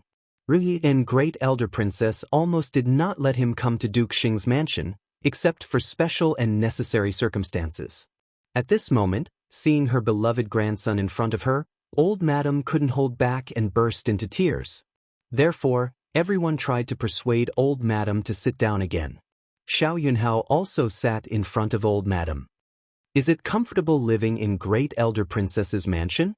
Old Madam held Xiao Yunhao's hand and refused to let go. Grandma, don't worry. Grandma is very good to me. Everything is very comfortable. It's okay. Xiao Yuanhao said with a smile. If there is anything, remember to inform me.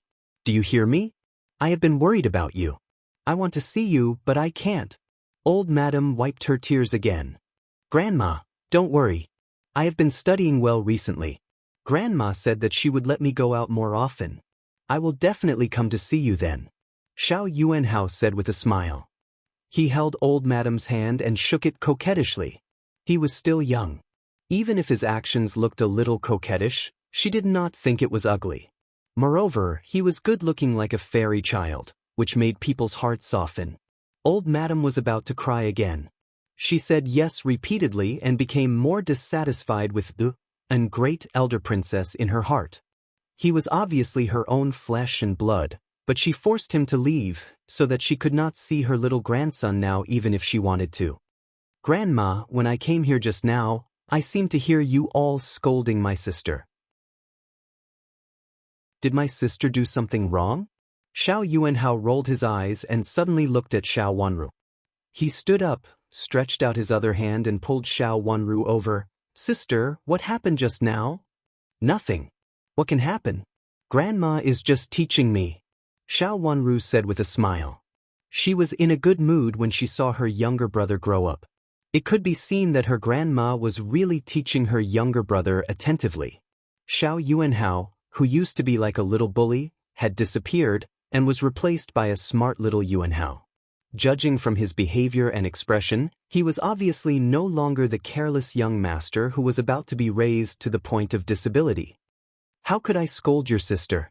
I was just talking to your sister about the religious rite. This is your parents' religious rite and I told your sister to pay more attention in the next 3 days. Old Madam also explained with a gentle look. She glanced at Xiao Wanru with a kind look. Is big sister also scolding my sister? Xiao Yuanhao looked back at Xiao Yenru with a little childish surprise and displeasure. It was reasonable for Old Madam to scold Xiao Wanru, but it was not good for Xiao Yenru to scold Xiao Wanru. Although she, as the elder sister, could also say something if her younger sister did something wrong, it was not her place to say anything since all the elders were here. How could third brother say that? Of course, I won't scold fifth sister, Xiao Yenru said with a soft look. Oh, that's good. Xiao Yuanhao looked relieved and specially patted his chest twice, as if his heart had really fallen back into his stomach. However, Xiao Yenru was so angry that her face turned slightly pale and her breathing became a little rapid. Xiao Yuanhao, the boy, had become more and more tactful after more than 2 years. He even implied that he would be relieved if she didn't bully Xiao Wanru. After the break, they returned to the main hall. Pushun Nun led them to recite scriptures for a while and then let them go to rest. Old Madam did not stop her 2 grandsons and let them wander on their own. Madame of Duke Xing still had something to do at the foot of the mountain. After paying respects, she rushed down the mountain at lunchtime, leaving Old Madame of Duke Xing alone with her 3 granddaughters to recite scriptures, listen to scriptures, and offer incense piously with Pushun Nun. After lunch, they could rest for a while. Old Madam was tired, so she went to the incense room prepared for her by Yuhui Nunnery to rest. Xiao Yenru and Xiao Jie followed her to serve her, while Xiao Wanru went to her own quiet room to cultivate. Not long after returning to the quiet room and sitting down, Chu Lu came in and reported, "First Miss is here." She came so fast. Xiao Wanru raised her watery eyes slightly and said, "Invite her in." Chu Lu answered and left. After a while, she brought Xiao Yenru in. "Big sister." Xiao Wanru stood up and bowed sideways. Xiao Yenru also bowed sideways, and then explained with a gentle smile, "Grandma is tired and fell asleep after returning home. I can't fall asleep for a while, so I want to visit my old residence. Fifth sister, do you think it's convenient?" "Why not? This is originally your courtyard, but now I live here temporarily." "Big sister, do you want to go to the main room to have a look? I don't have the key over there," Xiao Wanru said with a slight smile. She had guessed that Xiao Yenru would come. Recently, Xiao Yenru seemed to be in a hurry. Thinking of some bits and pieces of the last life, she came to the conclusion that Xiao Yenru was really in a hurry, and it was related to her that she began to deal with her. In the past 2 years, Xiao Yenru seemed to have forgotten her and never made trouble for her. She had thought that Xiao Yenru would hold back until she went down the mountain and returned to Duke Xing's mansion 3 years later. Now it seemed that Xiao Yenru couldn't wait any longer. Xiao Yinru sat down on the mat skillfully. She turned her eyes and had a clear look at the silence room. Xiao Wanru noticed that it seemed that every time she came here, she would glance at the silence room. In fact, it was extremely empty here. There were few things which could be seen clearly at a glance, except for the soft couch behind the extra screen. In the past, it was just a silence room and the place where Xiao Yinru painted.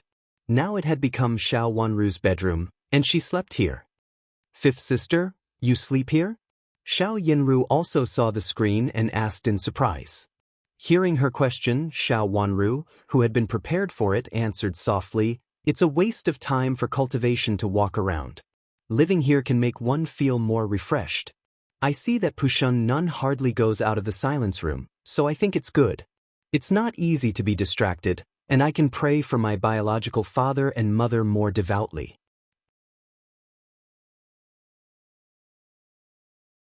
Chapter 5:12. Fifth sister, I'm going to live in the Yuhui nunnery these days. I still want to live in the original courtyard. Could you please lend me this courtyard and this silence room for 3 days? I'll return them to you 3 days later. Xiao Yinru asked softly. She was gentle and smiled kindly. What she asked for was just to borrow some time to return to her courtyard, which was a matter of course. All my personal belongings are temporarily placed here. I'm afraid. Xiao Wanru hesitated and looked at something in the silence room. Xiao Yinru was also looking at it. Except for a few paintings in a large book jar, there seemed to be nothing special in it. If you're worried about these paintings, you can take them back first. I'll return them to you 3 days later.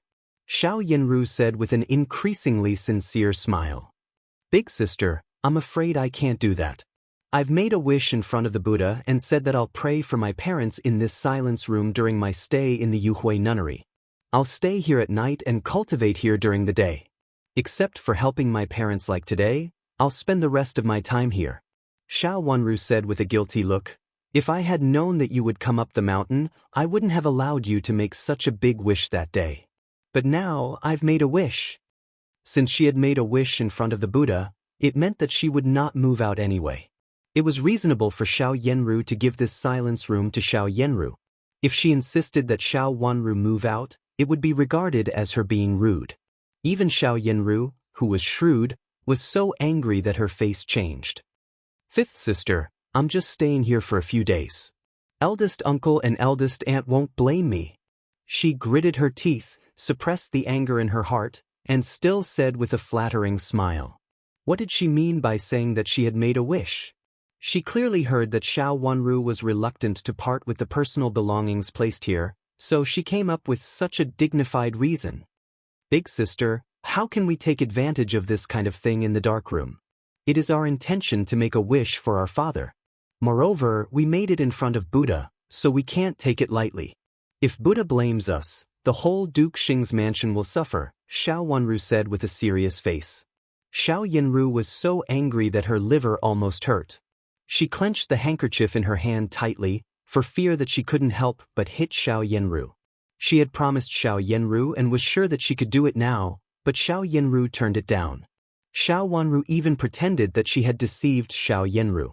Fifth sister, since that's the case, can I stay in my own room for 3 days? Xiao Yenru said softly. If it weren't for her pale knuckles holding the handkerchief, no one could tell that she was extremely angry. Xiao Wanru thought for a while and said with a smile, Big sister, since you insist on living here, I can live in your original room. I haven't moved that room. If you want to use it, you can live with me. It's great to have one more companion. Xiao Yenru was really in a dilemma. The person he was dealing with had her courtyard taken over by him. Furthermore, he had given her an unreasonable reason previously. Now, he seemed to have thought of a reasonable reason to deliberately take over her courtyard, her quiet room. Yet, she was still able to hold back her anger. From this point of view, Xiao Yenru couldn't be underestimated. Xiao Wanru said with a smile on her face, but she was secretly vigilant in her heart. She should be more vigilant against Xiao Yenru. Thank you, fifth sister. Then I'll go to my main room to have a look. I haven't lived in it for a long time, and I need to tidy it up. Xiao Yenru stood up and said softly. Big sister, you only brought one maid here. You don't have enough people. I'll ask Yu Jie and Qing to help you. Qing is an inferior maid, but she does a good job. Xiao Wanru also stood up with sincere eyes, which was comparable to Xiao Yenru's. Fifth sister, you don't have to bother your maids.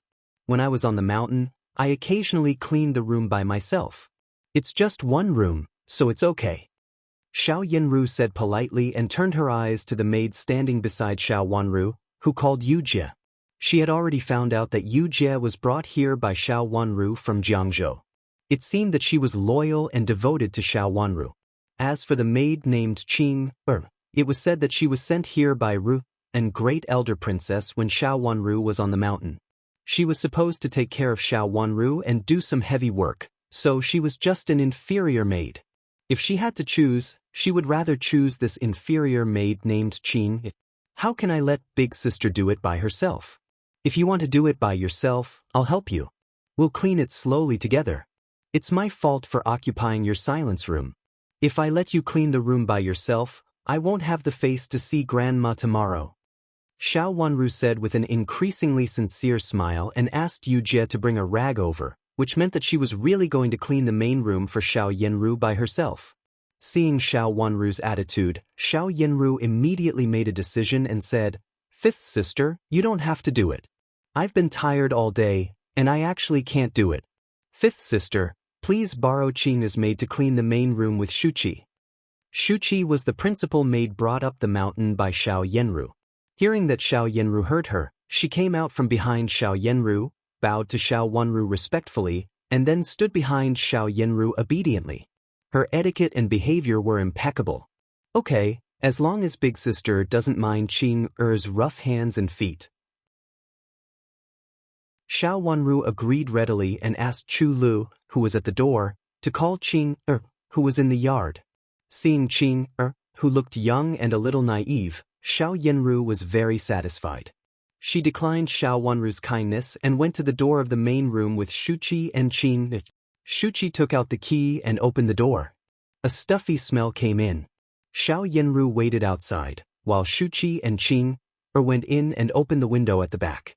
Xiao Wanru walked to the corridor and saw Xiao Yenru standing outside the door, so she invited her with a smile. "Big sister, it will take some time to clean the main room. Why don't you have a rest here first?" "No, I'll go to see Pushun Nun." Xiao Yenru refused with a smile and said, "She taught me a lot when I was on the mountain in the past. Later, my grandma got sick and had to go down the mountain. It's rare that I have some time these days." Xiao Yenru and Pushun Nun were like Xiao Wanru and Mingqiu Nun. Although they were master and disciple, they didn't have the title of master and disciple. Since Xiao Yenru went to the mountain, she naturally should go to see Pushun Nun. "Big sister, do you want to take Shuqi there? I'll ask Chu Lu and others to help you clean the room. After a while, we can dry the room. Big sister, you can move in the evening." Xiao Wanru looked at the main room where the sound of cleaning came from and said with a smile, "No, let Shuqi and Qing clean the room together. Shuqi knows some of my habits. I used to live in the Yuhui nunnery for a period of time, so I'm not so delicate. Besides, it's not far from Pushun Nun's silence room. I'll go by myself." Xiao Yenru waved her hand and turned to walk out of the courtyard. Her attitude was still as gentle as jade. Anyone who heard her would think that this first Miss Xiao was not only not delicate, but also had a good character. She was really a rare miss from an aristocratic family. With a smile on her face, Xiao Wanru didn't persuade her anymore. After Xiao Yenru left, she turned back to the main room in the middle. She was sure that Xiao Yenru wanted her silence room. Now that she had no idea, she moved into the main room. Did she really not want anything else, or did she have other plans, or was she trying to force her out of the silence room? Xiao Yenru went to Pushun Nun's silence room alone. All the nuns she met along the way smiled at the first Miss Xiao and put their palms together. The first Miss Xiao had lived in the Yuhui nunnery for a period of time and sent some gifts to the nuns in the nunnery from time to time. From time to time, she sent some gifts to the nuns in the nunnery. All the nuns in the Yuhui nunnery had a good impression of her. Along the way, when she entered the courtyard where Pushun Nun's meditation room was located, she met Hui Qing, who was coming out of it. Xiao Yanru stopped at once and looked at Hui Qing with a smile. First Miss? Hui Qing was very excited to see Xiao Yanru coming alone. Xiao Yanru reached out to press her hand and said with an increasingly gentle smile, Hui Qing Nun, you've been wronged. I apologize to Hui Qing Nun on behalf of my fifth sister. As she said, she took out a pouch from her sleeve and handed it to Hui Qing Nun. I heard that Hui Qing Nun's sister is sick. I don't have anything good to give her, so please give this to her. If she wants to eat or use anything, she can buy it herself. Hui Qing took the pouch and pinched it. There was a thin piece of paper inside. She immediately knew that it was a banknote. She was overjoyed and said, Thank you, First Miss Xiao. Those things have nothing to do with First Mississippi. After all, she is First Mrs. Cousin. It doesn't matter if I suffer some grievances. Is Pushun Nun in the meditation room? Xiao Yanru pointed inside and asked. Master mentioned First Miss just now and said that it was not convenient for First Miss to come today. I didn't expect First Miss to come. Master will be very happy to see you. Hui Qing Nun said with a smile. She stepped aside and gestured inside with her hand. Just now, Master had made it clear that if First Miss Xiao came over, she could just come in. Xiao Yanru nodded slightly, entered the courtyard, and went to the meditation room in the middle. Hui Qing Nun put the pouch in her bosom, turned to the gate of the courtyard, and stood in the shadow of the tree to guard skillfully. When Master and First Miss Xiao talked in private, they didn't want others to disturb them. In the past, when First Miss Xiao was on the mountain, every time she came to see Master, she would guard like this. Xiao Yanru pushed open the door of the meditation room. The room was very clean, with only a few rush cushions, a few scriptures, a desk, and 2 chairs. Pushun Nun was sitting cross-legged on the rush cushion, gently knocking on the wooden fish and chanting the scriptures. Hearing Xiao Yanru's voice, she only nodded and continued chanting the scriptures with her eyes closed. Xiao Yanru looked around, found a rush cushion, and sat down cross-legged. She closed her eyes and quietly listened to Pushun Nun's chanting. Pushun Nun was very skilled in chanting and knocked on the wooden fish from time to time. Xiao Yanru's heart also calmed down, and the restlessness caused by Xiao Wanru just now slowly calmed down. Chapter 5:13. Nun, do you think I should be careful? Xiao Yanru frowned and stared at Pushun Nun, who looked kind. In the smoke of the incense burner, Pushun Nun's face was not so clear. The only thing that could be clearly seen was her face, which was as kind and peaceful as the Buddha statue on the throne. Do you feel uneasy or have something to ask? Pushun Nun said with a smile. Xiao Yanru shook her head first and then nodded. Nun, can you help me solve my doubts? Pushun Nun said with an increasingly gentle smile. She looked more kind and peaceful than the Buddha sitting on the throne. First Miss, you actually have the answer in your heart, don't you? Xiao Yanru fell silent for a while and then said again, Nun, I can help you, but you have to help me too. If you help me, you will help the world. All the deities and Buddhas will protect you. If it is not the mercy of Buddhism, First Miss, you can just say it. Pushun Nun said. Nun, I help you because you are the one who made the condition. If it was someone else, it would have nothing to do with me. Moreover, if someone finds out, I may get into trouble.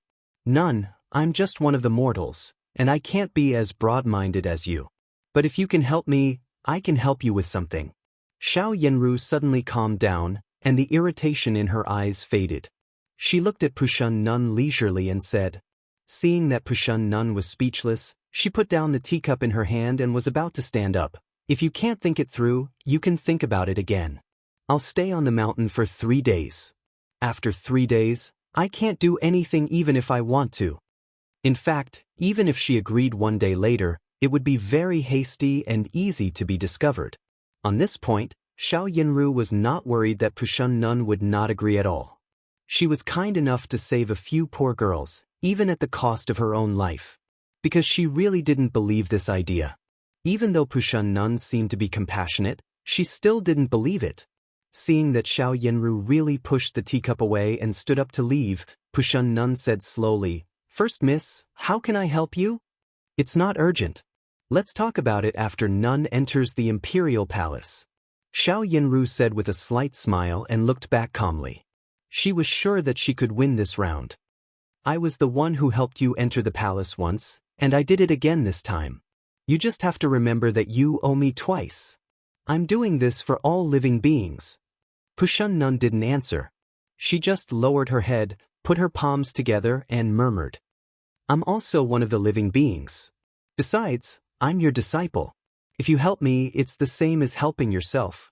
What do you think? Xiao Yinru said with a smile in a good mood, as if she knew what she meant. Let's do as First Miss says. Pushun Nun nodded and lowered her head even more. She began to chant slowly, and her charming chanting filled the meditation room. Xiao Yinru knew that it was time to leave. She turned around and walked out of the meditation room slowly. The religious rite in the afternoon should begin. Hearing the footsteps leave, Pushun Nun kept reciting scriptures, slowly closed her eyes, and looked at Xiao Yinru's back with deep eyes. After a long time, a weird smile appeared on her face. Xiao Yinru's promise was obviously not enough. Pushun Nun needed more. It was still early when Xiao Wanru returned to the hall where the religious rite was held. After she knelt down on the rush cushion on one side, Old Madam and a group of people also appeared.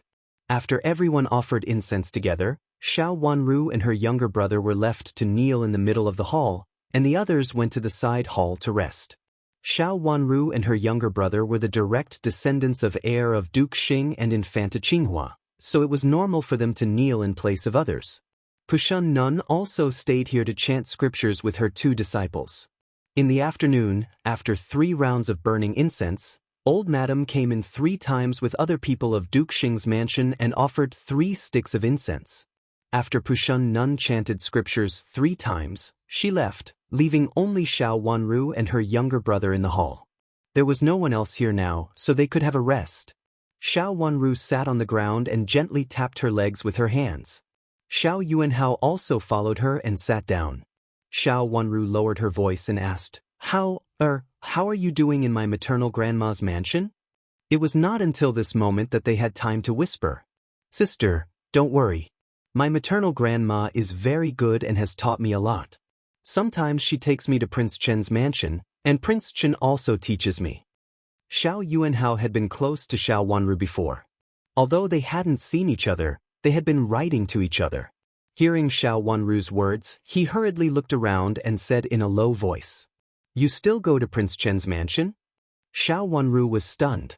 Why not? Cousin Prince Chen is very kind. Sometimes he teaches me when he is sick. Xiao Yuanhao said. He teaches you himself? Xiao Wanru became more and more surprised. It was said that Prince Chen couldn't even get up from the bed. What the hell was this cousin? When did her younger brother become so close to Chu Luchen? Now he even called him elder brother. Although the two families could call each other in this way, the prince was noble, so he couldn't be called that at will. Of course, cousin Prince Chen teaches me himself. Prince Chen is not in good health, but when he asks me to go there, he can bear it and teach me for a while. Xiao Yuanhao's little face tightened with respect. Xiao Wanru suddenly had a feeling that her younger brother had been cheated by others, but he was still helping others to earn money. She felt inexplicably uncomfortable in her heart. Sister, I've grown up and become sensible. I'll protect you in the future. Looking at Xiao Wanru, who looked hesitant, Xiao Yuanhao said like an adult and reached out to massage Xiao Wanru's legs. Your hand strength is quite strong. Xiao Wanru widened her eyes in surprise and said, her legs were sore and numb, and his strength was even stronger than before. Of course, cousin Prince Chen has asked someone to teach me martial arts. He said that on the one hand I can strengthen my body, and on the other hand, I can protect you. Xiao Yuanhao raised his head proudly and said, of course, he would not mention that when he first learned martial arts, he cried so much that he almost overturned the roof. At that time, the great elder princess felt so distressed that she almost said, I quit. However, Prince Chen directly asked the guards to throw him onto the branch and let him get down by himself. Xiao Yuanhao, whose legs and hands were trembling, was terrified at that time. Thinking of it now, he felt it was quite funny. Now he was sensible and knew that if he hadn't studied hard at that time, he would still be a little playboy who knew nothing. From this point of view, Xiao Yuanhao admired cousin Prince Qin from the bottom of his heart. Xiao Wanru really didn't know that her brother's calmness had something to do with Chu Luqian. Feeling inexplicably warm in her heart, she reached out to hold Xiao Yuanhao's hand, which was still knocking her leg. Looking him up and down, she was very satisfied and said, "You've grown so tall. You're almost as tall as you, sister." Xiao Wanru had also grown very fast recently. Compared with 2 years ago, she was more than 1 head taller. Although she still looked a little childish now, she was still young. Her 14th birthday would be in a few days. Cousin Prince Qin said that I would grow very tall in the future, so tall that I could be much taller than you. Sister, you're too short. You've grown so big but you're still so short. Xiao Yuanhao said with extreme disgust. Xiao Wanru felt that she wanted to grind her teeth and her teeth were a little itchy. She reached out to pat Xiao Yuanhao's head gently and said angrily, "Why don't you grow taller now? You're not as tall as me, but you're so arrogant." Sister, I'm not as old as you are. If I reach that age, I will definitely be taller than you. Cousin Prince Qin said that my father is very tall. I guess you can't grow up now. Xiao Yuanhao looked Xiao Wanru up and down with a serious expression and a childish face, and then made a conclusion. His cousin Prince Qin had told him that his sister was short. Thinking of his sister's height, which was not high even among girls, Xiao Yuanhao felt that his sister was wronged. He stuck out his chest and said, "Sister, don't worry. Even if you're not tall, I won't despise you." Xiao Wanru couldn't help laughing. She reached out to pat Xiao Yuanhao again and said, "How dare you despise me? I haven't despised you yet." After a few words, they immediately felt close to each other, as if they had been living like this for more than 2 years. They couldn't help chuckling at each other. "Fifth Miss, kneel down. Third young master, old madam invites you to come over." Suddenly, an old maid's cold voice came from the door. Xiao Wanru frowned. When she was about to speak, Xiao Yuanhao said, "Why only me but not sister? Someone has to guard the Buddha Hall."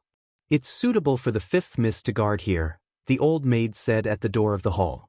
Xiao Yuanhao still wanted to say something, but Xiao Wanru reached out to stop him and winked at him, indicating that he should not talk back. Xiao Yuanhao nodded with a sullen face and said, "You go first. My legs are sore. I'll come over after cleaning up." "Yes, I'll report it to old madam right away." The old maid answered and left. "Sister, does grandma still dislike you?" Xiao Yuanhao lowered his voice and asked discontentedly, "It's not easy for you to come back. Why doesn't grandma like you?" Obviously, his sister was more likable. Why didn't grandma like his sister? Why did grandma ask someone to guard the Buddha Hall and anyone could come over to take her place? Why did she have to keep his sister here? Now Xiao Yuanhao was no longer the ignorant Xiao Yuanhao who only knew how to fool around. He was very angry about grandma's partiality. "How? Don't be angry. There's nothing to be angry about. You were not raised by her, so you don't have any feelings for her. How? You should remember that you were raised by her. Don't make her angry. You should coax old madam. Otherwise, the things left by father and mother may be lost. The so-called things that they could not keep, such as the screen wall, the title of nobility, and some other things that they cared about, were all snatched away by the second branch in their previous life, trampling on their blood and flesh." Xiao Yuanhao was still young, so Xiao Wanru was not willing to say some words clearly, but her eyes were cold and hostile.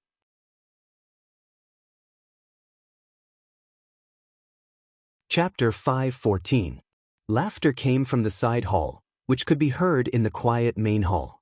Xiao Wanru could tell that old madam was very happy now. Obviously, Hao Er's words made old madam very happy. Xiao Wanru raised the corners of her pink and tender lips silently with a bit of sarcasm. In the last life, Hao Er had been lost and his whereabouts were unknown. It was said that old madam had found someone at first, but after a month, there was no news. Old madam liked and doted on Hao, but if she didn't, it could be replaced. She had so many grandchildren, so it didn't matter if 1 or 2 were missing. Moreover, as old Madam of Duke Xing's mansion, she really didn't think that she didn't know how to raise Hao when he was a child. That kind of way of raising a disabled person was absolutely not good to a child. Xiao Wanru felt lucky at this time. Fortunately, she had revealed her identity early in this life and sent Hao to her grandma. When Xiao Yuanhao came back, he came to offer incense with old Madam and others. This was the last incense in the afternoon. After offering incense, Xiao Yinru looked at the sky outside and said softly, "Fifth brother, you can go down the mountain first. The people sent by Ru and Great Elder Princess are waiting outside." "I won't go. I want to stay with fifth sister." Xiao Yuanhao hesitated for a moment. Looking at Xiao Wanru, who was still kneeling on the rush cushion, he tightened his face and said worriedly, "Xiao Wanru had to keep watch tonight and couldn't go back to rest until midnight." "Nonsense. As a boy, you'd better go back at night." Old Madam rebuked him unhappily. It was not that the Yuhui nunnery didn't keep male guests, but it basically didn't. After all, it was a nunnery. Although Xiao Yuanhao was still young, there was a rule that boys and girls should not eat together at the age of 7. Obviously, he had exceeded the age limit. "Third brother, you can go down the mountain. I will help fifth sister to keep watch tonight." Xiao Yenru persuaded him gently as usual. "How? You can go down the mountain." Xiao Wanru also knew that it was not appropriate for Xiao Yuanhao to stay, so she said softly. But Xiao Yuanhao was still a little dissatisfied. He pursed his lips and wanted to say something, but was interrupted by old Madam. "Go down the mountain. Your eldest brother will go down the mountain later. You two can be companions." Seeing that Madame Dowager had made up her mind, Xiao Yuanhao had no choice but to agree. He bowed to Madame Dowager with his manservant and walked out together with Xiao Hua. "Grandma, you should also go to have a rest. You have been guarding here all afternoon. How can you bear it?" Xiao Yenru advised. "Grandma, you should go back first. Eldest sister, fifth sister, and I are still here." Xiao Jie also tried to persuade her. Old Madam turned to look at Xiao Wanru. Xiao Wanru knelt there with a pale face. Sensing Old Madam's gaze, she raised her head gently and said, "Grandma, you can go back first. I'll take care of it." "Can you do it alone?" Old Madam's face softened a little, but she didn't ask Xiao Yenru or Xiao Jie to accompany her. "Grandma, I'm fine. You can go to have a rest. Eldest sister and second sister also go to have a rest. You just went up the mountain today and must be tired." Xiao Wanru's voice became softer and softer, but there was a trace of sarcasm in her eyes. Her words sounded nice, but in fact they were just words. How could anyone really stay to keep watch at night? "I'm not tired. I'll stay to accompany fifth sister," Xiao Yenru said with a gentle and concerned look, as if she was sincere. As she said, she knelt down. Unexpectedly, as soon as she bent her knees, she knelt down heavily with a plop. Miss, be careful. You hit your knees when you knelt down just now." A maid hurriedly squatted down and gently rubbed her knees while reminding her in a low voice. "Nonsense. Why are you still kneeling when you are injured? Help the first miss to have a rest." Old Madam's face turned cold and she scolded, "It's not the time to show filial piety to your eldest uncle. As long as you have the intention, it's enough. Don't try to make a scene." Therefore, staying here was not necessarily filial piety, but just an excuse for others to leave. Xiao Wanru sneered in her heart. This pair of grandmother and granddaughter were really disgusting. They had said all the good and bad things in a comprehensive manner. Big sister, let me help you back." Xiao Jie rolled her eyes and squeezed to Xiao Yenru's side to curry favor with her. Of course, she didn't want to stay to keep watch until midnight. It was so tiring. She just said that to curry favor with Xiao Yenru. Now that Xiao Yenru was going back, there was no reason for her to stay here. "Second sister, stay to accompany fifth sister. After I go back and rub the wound on my knees, I'll come to accompany you." Xiao Yenru gently pushed Xiao Jie away. "Jie, stay here. Go back to have a rest. If you don't have a good rest today, how can you show filial piety to your eldest uncle tomorrow?" Old Madam looked at the huge hall and couldn't say that she wanted Xiao Wanru to stay here alone. Moreover, she didn't care much about Xiao Jie in the past. Xiao Jie was just a daughter of concubine who didn't care, so it was reasonable for her to stay here with Xiao Wanru. It was one thing that she didn't like Infanta Qinghua, but this religious rite was also held for her son. It was good for one more person to stay here. Since Old Madam had made up her mind, the others didn't dare to say anything more. Xiao Yanru was helped away. Seeing them leave, Xiao Jie was so angry that her face turned livid. She rolled her eyes at Old Madam's back with hatred. It was obvious that Old Madam was partial. According to the rule, the younger generation should stay to keep watch tonight, but now only she and Xiao Wanru were left. She was really unwilling. However, no matter how unwilling she was, Xiao Jie was very clear about her identity. She was a daughter of concubine who was not engaged. This marriage was completely in the hands of Madam of Duke Xing. Old Madam would not care about her, a daughter of concubine. Thinking of this, Xiao Jie didn't dare to be too presumptuous. She stared at the backs of the people who were far away unwillingly, turned around and came back to the hall. She collapsed on a rush cushion and ordered the servant girl beside her, "Go and find me a glass of water. I'm thirsty." The servant girl hurriedly turned back to the side hall to fetch it. After Xiao Jie took a few sips, she put the cup aside casually and ordered, "Where's the dinner? It's already so late. Haven't you had dinner yet? I'm starving." "I'm going to ask her now." The servant girl hurriedly left again. At this time, Pushun Nun and her 2 disciples also finished chanting scriptures. Pushun Nun handed a scroll of scriptures to Yu Jie and said, "Ask 2nd Miss and 5th Miss to chant scriptures every once in a while in the evening. They don't need to chant too much, just 2 or 3 times." This was the rule, and Yu Jie naturally understood it. She had prepared such religious rites with the master of Jingxin Monastery many times before. She immediately took it respectfully and nodded. Pushun Nun stood up and left with her 2 disciples. It was getting dark outside at this time. It was not only dark at night, but also gloomy as if it was going to rain. It was already autumn, but the weather was so gloomy that it seemed to be contained in a thunderstorm. The gloomy weather made people extremely uncomfortable. "What the hell is this weather? If I had known it, I wouldn't have gone up the mountain." Sitting on the rush cushion, Yu Jie squinted at Xiao Wanru and complained coldly. Xiao Wanru ignored her. "Hey, you keep watch later. I'll sleep for a while. Wake me up when it's time." Seeing that Xiao Wanru ignored her, Xiao Jie frowned and sneered. Xiao Wanru didn't seem to hear her scolding. She opened the scriptures handed over by Yu Jie, picked up a wooden fish, and began to chant scriptures while knocking on it. The sound of chanting scriptures in a low voice sounded in the Buddha hall, sounding a little peaceful. However, Xiao Jie felt that she had been ignored. She walked up to Xiao Wanru, looked down at Xiao Wanru, and said with a snort, "What nonsense are you chanting? If you don't know how to chant, don't chant it." After saying that, she kicked the wooden fish in front of Xiao Wanru and immediately knocked it over. Although she was not favored in Duke Xing's mansion, she was more authentic than this outsider. She was full of disdain for Xiao Wanru in front of her. How could an outsider, who was forced to stay in the mansion, have any future? Her concubine had said that even if Xiao Wanru died outside, no one in the mansion would be sad. At most, they would just put on an act and ask for peace after death. Suddenly, she felt a pain in her foot as if she had been hit by something. Xiao Jie cried out in pain and knelt on the ground with a flop.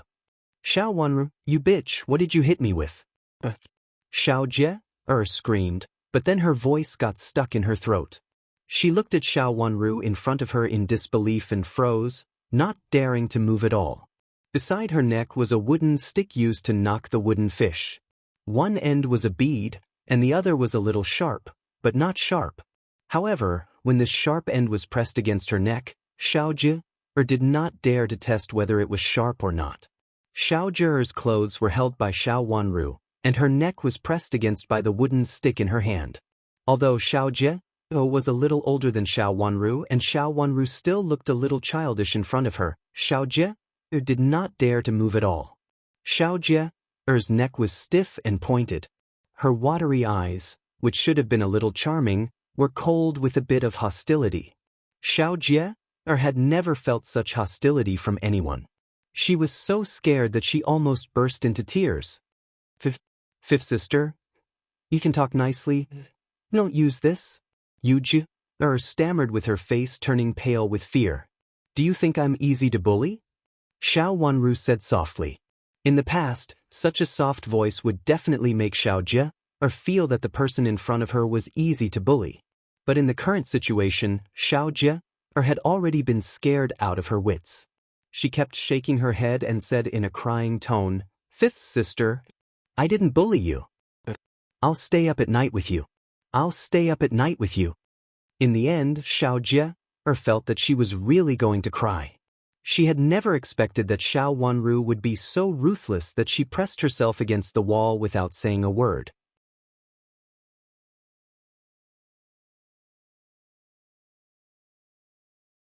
Chapter 5:15. There was no one else around, and her servant girl was not there either. The only servant girl was Xiao Wanru's, who was staring at her fiercely, making her more afraid to move. Yu Jie, give me a hairpin. Xiao Wanru said slowly. Yu Jie neatly inserted the only bamboo hairpin on her head, which was made by herself. The pointy hairpin was much sharper than the one Xiao Wanru used to knock the small wooden fish just now. Fifth sister, I really didn't mean it. I won't do it again. I won't dare to do it again. Xiao Jie really burst into tears. Looking at the sharp hairpin, she broke out in a cold sweat. If she had known Xiao Wanru's character, she would have been courting death to be so arrogant in front of her. You don't dare to do it again? Xiao Wanru said coldly. I don't dare to do it again. I won't dare to do it again. Fifth sister, I won't dare to do it again. Xiao Jie almost cried out of control. Xiao Wanru didn't say anything and just looked at Xiao Jie gloomily. Xiao Jie trembled all over and her face turned pale. Only then did she feel that her neck was loosened and she was pushed away by Xiao Wanru. Xiao Jie's neck was loosened, and her clothes were loosened. She rolled and crawled to the bottom of the Buddha's altar, hugged one of the Buddha's legs, and cried sadly.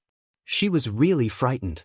How could a girl who looked so delicate do such a thing and do such a cruel thing? Yu Jie took the wooden fish that she had kicked over and put it in front of Xiao Wanru. She put the hairpin in her hand on her head and inserted it neatly. Xiao Wanru ignored Xiao Jie, who was crying sadly, picked up the wooden fish and knocked it slowly and rhythmically. Second miss, you'd better shut up. Don't provoke my master again. Yu Jie looked at Xiao Jie coldly and said. Xiao Jie was so scared that she even stopped crying. She just sobbed silently and glanced at Xiao Wanru from time to time.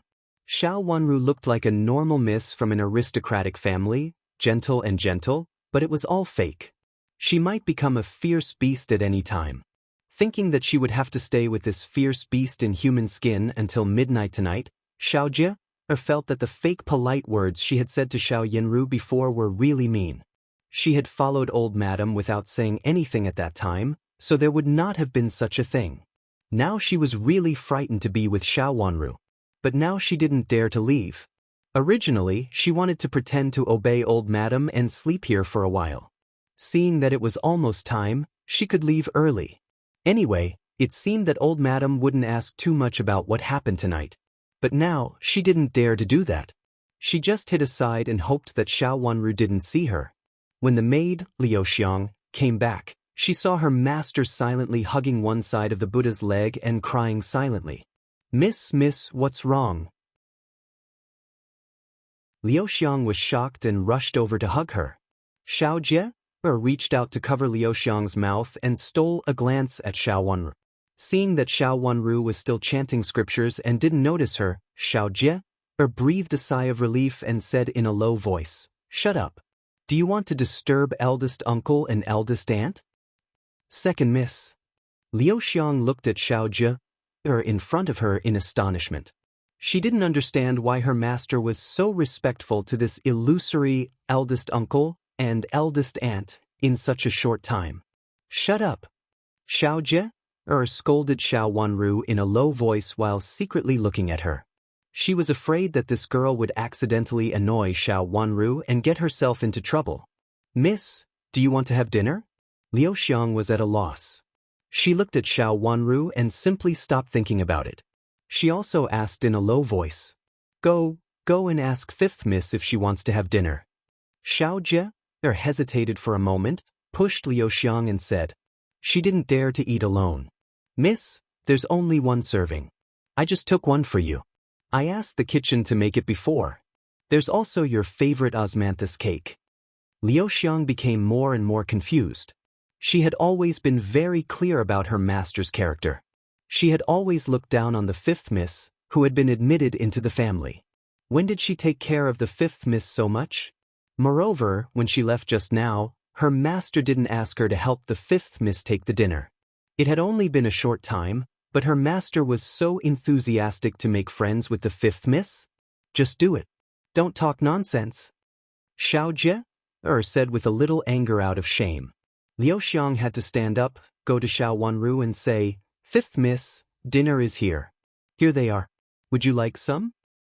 My master doesn't need it. Let second miss use it. Yu Jie shook her hand at Liu Xiang and said. Looking at the fifth miss, who ignored her, and then at the second miss, who was secretly looking at her in the corner, Liu Xiang felt that something seemed wrong. It should be the other way around, right? Seeing Xiao Jie waving at her, Liu Xiang took the food basket back. Put it here. I'll eat it first. Fifth sister, someone will bring it here later. Yu Jie breathed a sigh of relief. Since Xiao Wanru didn't need it, she couldn't blame her. Liu Xiang nodded, picked up the lid of the food basket, and was about to take the plate out. Wait a minute, let's go to the side. Xiao Jie pulled her hand and said. Liu Xiang looked around. This was already the farthest side. She didn't know where there was another side. Go behind that door. Xiao Jie just wanted to stay far away from Xiao Wanru now. She couldn't let Xiao Wanru find her little tricks. After looking around and finding no one, she looked up and suddenly saw the wide door of the hall. She was overjoyed. She wiped away her tears and took the lead to walk quietly to the door of the hall. Hiding behind the door, she could not only stay away from Xiao Wanru, but also prevent Xiao Wanru from seeing her directly. Liu Xiang followed Xiao Jie over and took out the plates one by one. Seeing her master eating, she felt more and more strange. Was it really her master who ate quietly and didn't dare to make any sound? Miss, what's wrong with you? Liu Xiang felt that the person in front of her was not her master. Otherwise, why did she seem to be a different person? Don't speak. Xiao Jie lowered her voice and said angrily. Liu Xiang really didn't dare to speak at this time. She just looked at Xiao Jie silently. After Xiao Jie finished her dinner, she carefully cleaned up.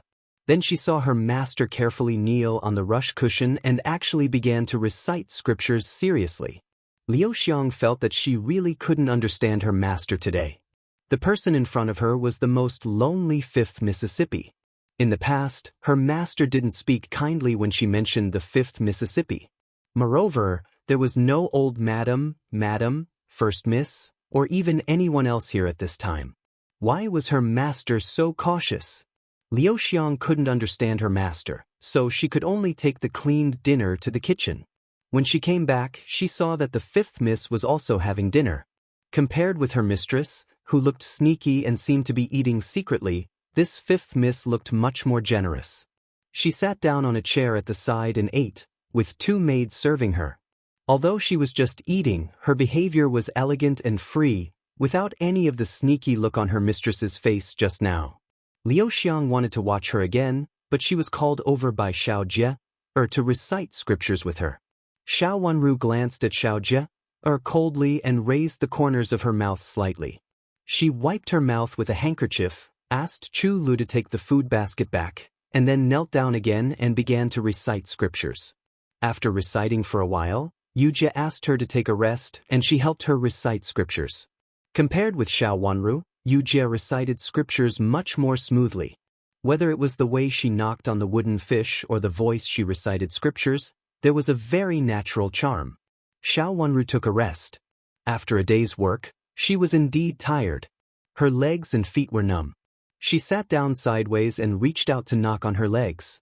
Seeing Xiao Wanru stop, Xiao Jie immediately stopped, followed Xiao Wanru's movements, and carefully peeped at Xiao Wanru.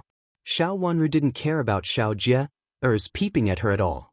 Her eyes fell on the door of the hall outside and she frowned tightly. Just now, when Chula came over, she said that she didn't meet anyone on the way here. Although it was getting late and there seemed to be a rainstorm coming, it was really strange that there were no nuns here at this time. The religious rite was still going on. Some people of the main family stayed here, so there should be 1 or 2 nuns outside. Why didn't she meet anyone? Did they happen to leave or something else? Just in case, she had asked Chulu to call Qing. Chulu had told her before that Qing was driven out after cleaning for an afternoon and said that some of Xiao Yinru's maids could do the cleaning. A muffled thunder suddenly exploded, as if it had exploded in a corner of the Buddha hall. Xiao Jie, who had been peeping at Liu Xiang with a tense mood, was so frightened that she let out a cry, trembled all over, and hugged Liu Xiang, who was still chanting scriptures. Liu Xiang was also startled and hugged Xiao Jie. For some unknown reason, one of the lamps in the Buddhist temple went out, and the entire Buddhist temple darkened by a layer. Miss Yu Jie suddenly stood beside Xiao Wanru and looked at the extinguished Buddha lamp with a stern face. The lamp oil was gone. The lamp oil was gone. So many people had taken care of it for a day, but they didn't even add the lamp oil. Miss, the lamp over there is about to go out. Yu Jie glanced at the other lamps and said in a low voice. There were a total of 10 lamps in front of the Buddha. Now that 1 lamp had gone out, there were 9 lamps left. Xiao Wanru stood up and looked at the other 9 lamps. Each of them seemed to be about to go out. There was a trace of deepness in her watery eyes. Someone had planned it. Another thunder exploded. 2 lamps couldn't stand it and went out. Xiao Jie screamed again in fear and hugged Liu Xiang. Shut up if you don't want to die. The cold reprimand seemed to carry the heavy breath of the night, which made Xiao Jie suppress her crying voice tightly at the bottom of her throat.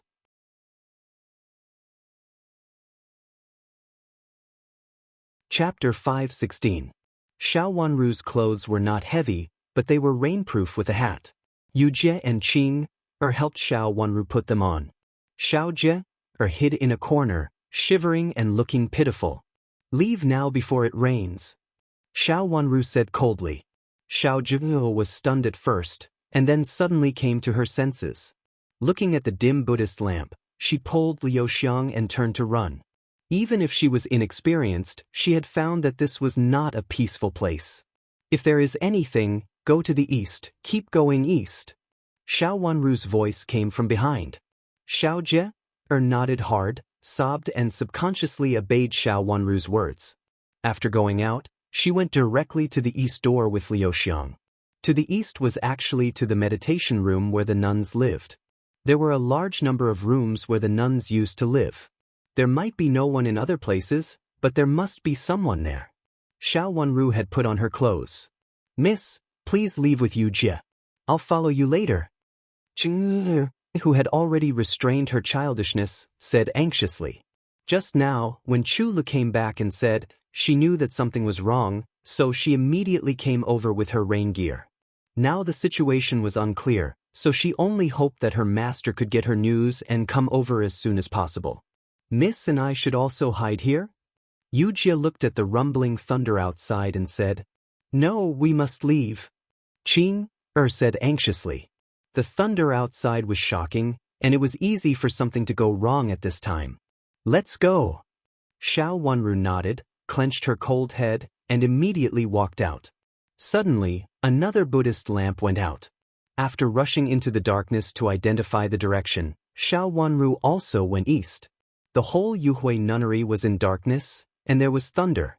No one knew what would happen next. The abnormality in the hall also made her feel that it must be extremely dangerous today. A trace of cold light flashed across her watery eyes. Who did it? Yu Jie followed Xiao Wanru closely, helping her to open the way and holding her hand. In the darkness, they could not see clearly. From time to time, they bumped into something, and Yu Jie stood in front of them. Qing stayed behind. Xiao Wanru composed herself and looked back. In such a dark night, even someone who was familiar with the route might not be able to find her. After making sure of the east direction, Xiao Wanru continued to run forward. In the thunder, the rain finally came. However, with a loud rumbling sound, a corner of the hall was on fire. It seemed that the thunder had hit the Yuhui nunnery and then set it on fire. The fire suddenly rose to the sky, and even the heavy rain could not get through. Xiao Wanru stopped and turned to look.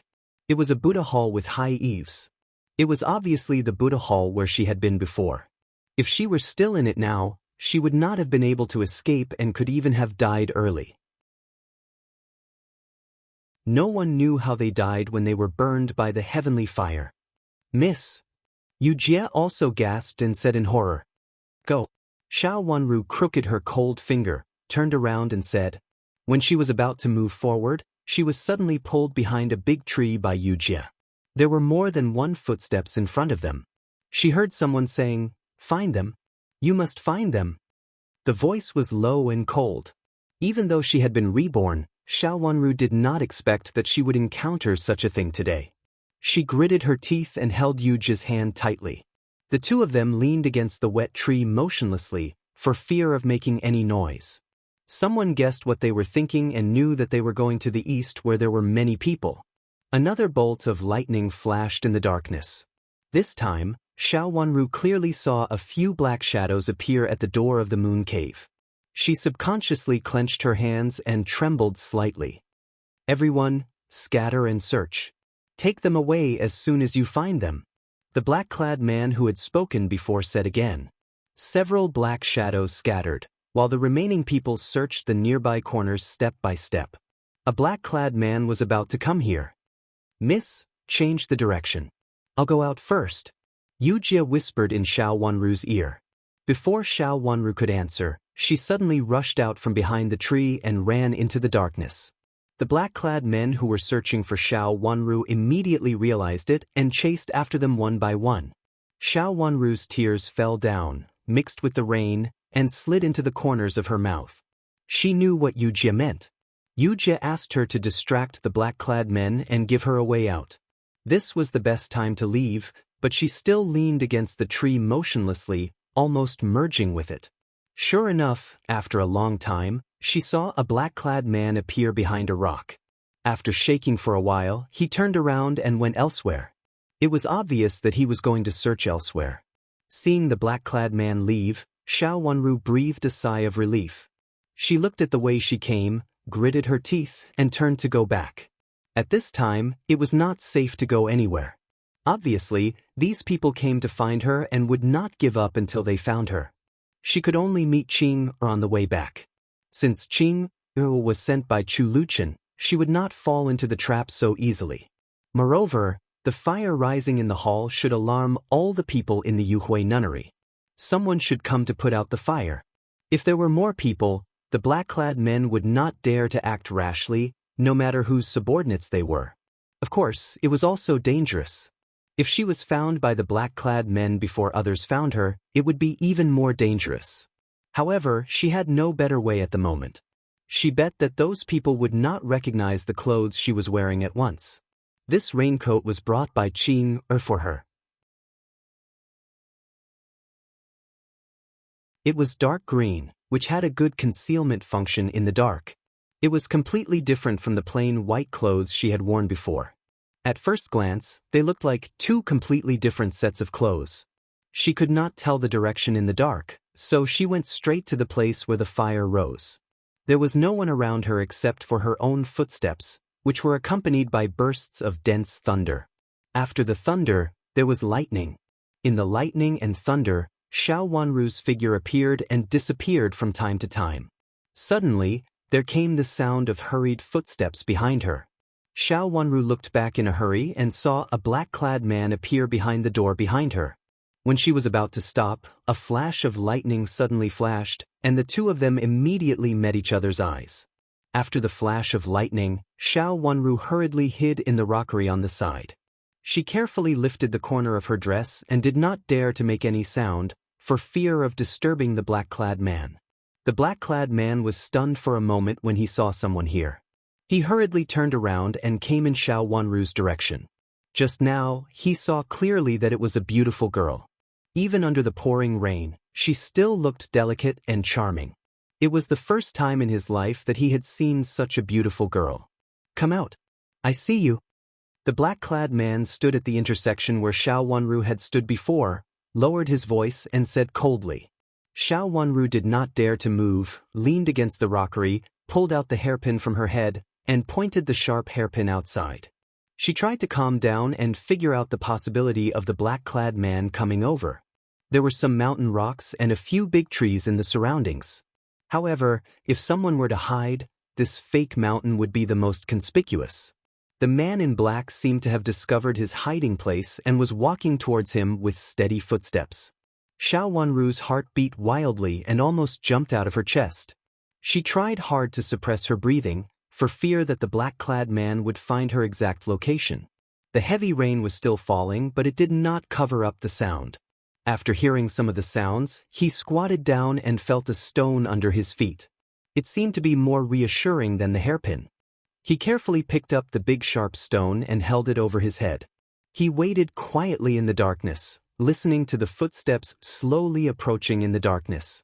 The black-clad man stood cautiously at the entrance of the rockery and said with a smile, "Little beauty, come out. If you follow me, you will be able to live a good life." Although he had only caught a glimpse of the girl just now, he knew that she was definitely a beautiful woman, especially when she was in such a sorry state. It was unknown whether it was rainwater or tears on her delicate face, but with just a glance, it was enough to make one's heart ache to the bone. That pear blossom in the rain was so lovely and moving. The black-clothed man's eyes couldn't help but reveal a lustful light. Xiao Wanru stood in the darkness, holding the stone high without moving.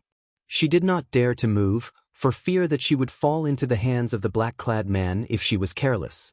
"Little beauty, don't be afraid. I won't do anything to you. I will only dote on you. Don't worry and come out." The black-clad man coaxed her again. "Come out quickly.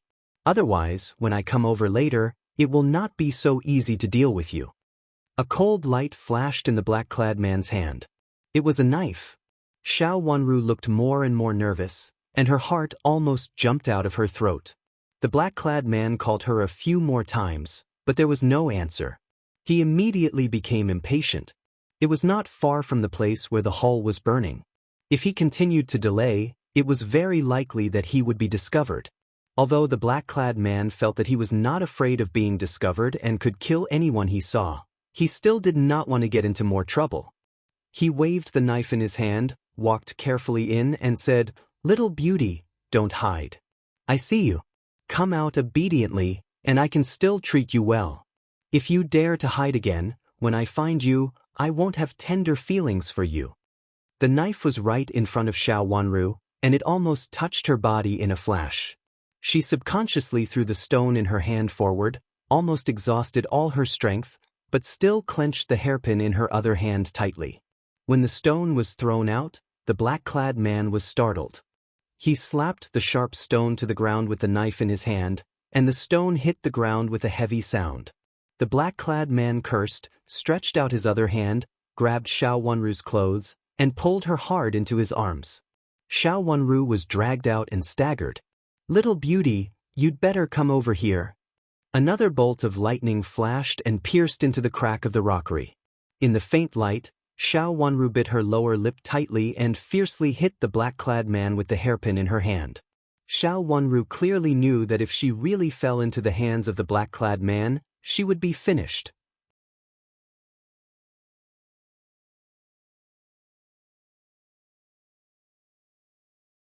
Chapter 517. In the darkness, the black-clad man screamed and suddenly fell on Xiao Wanru.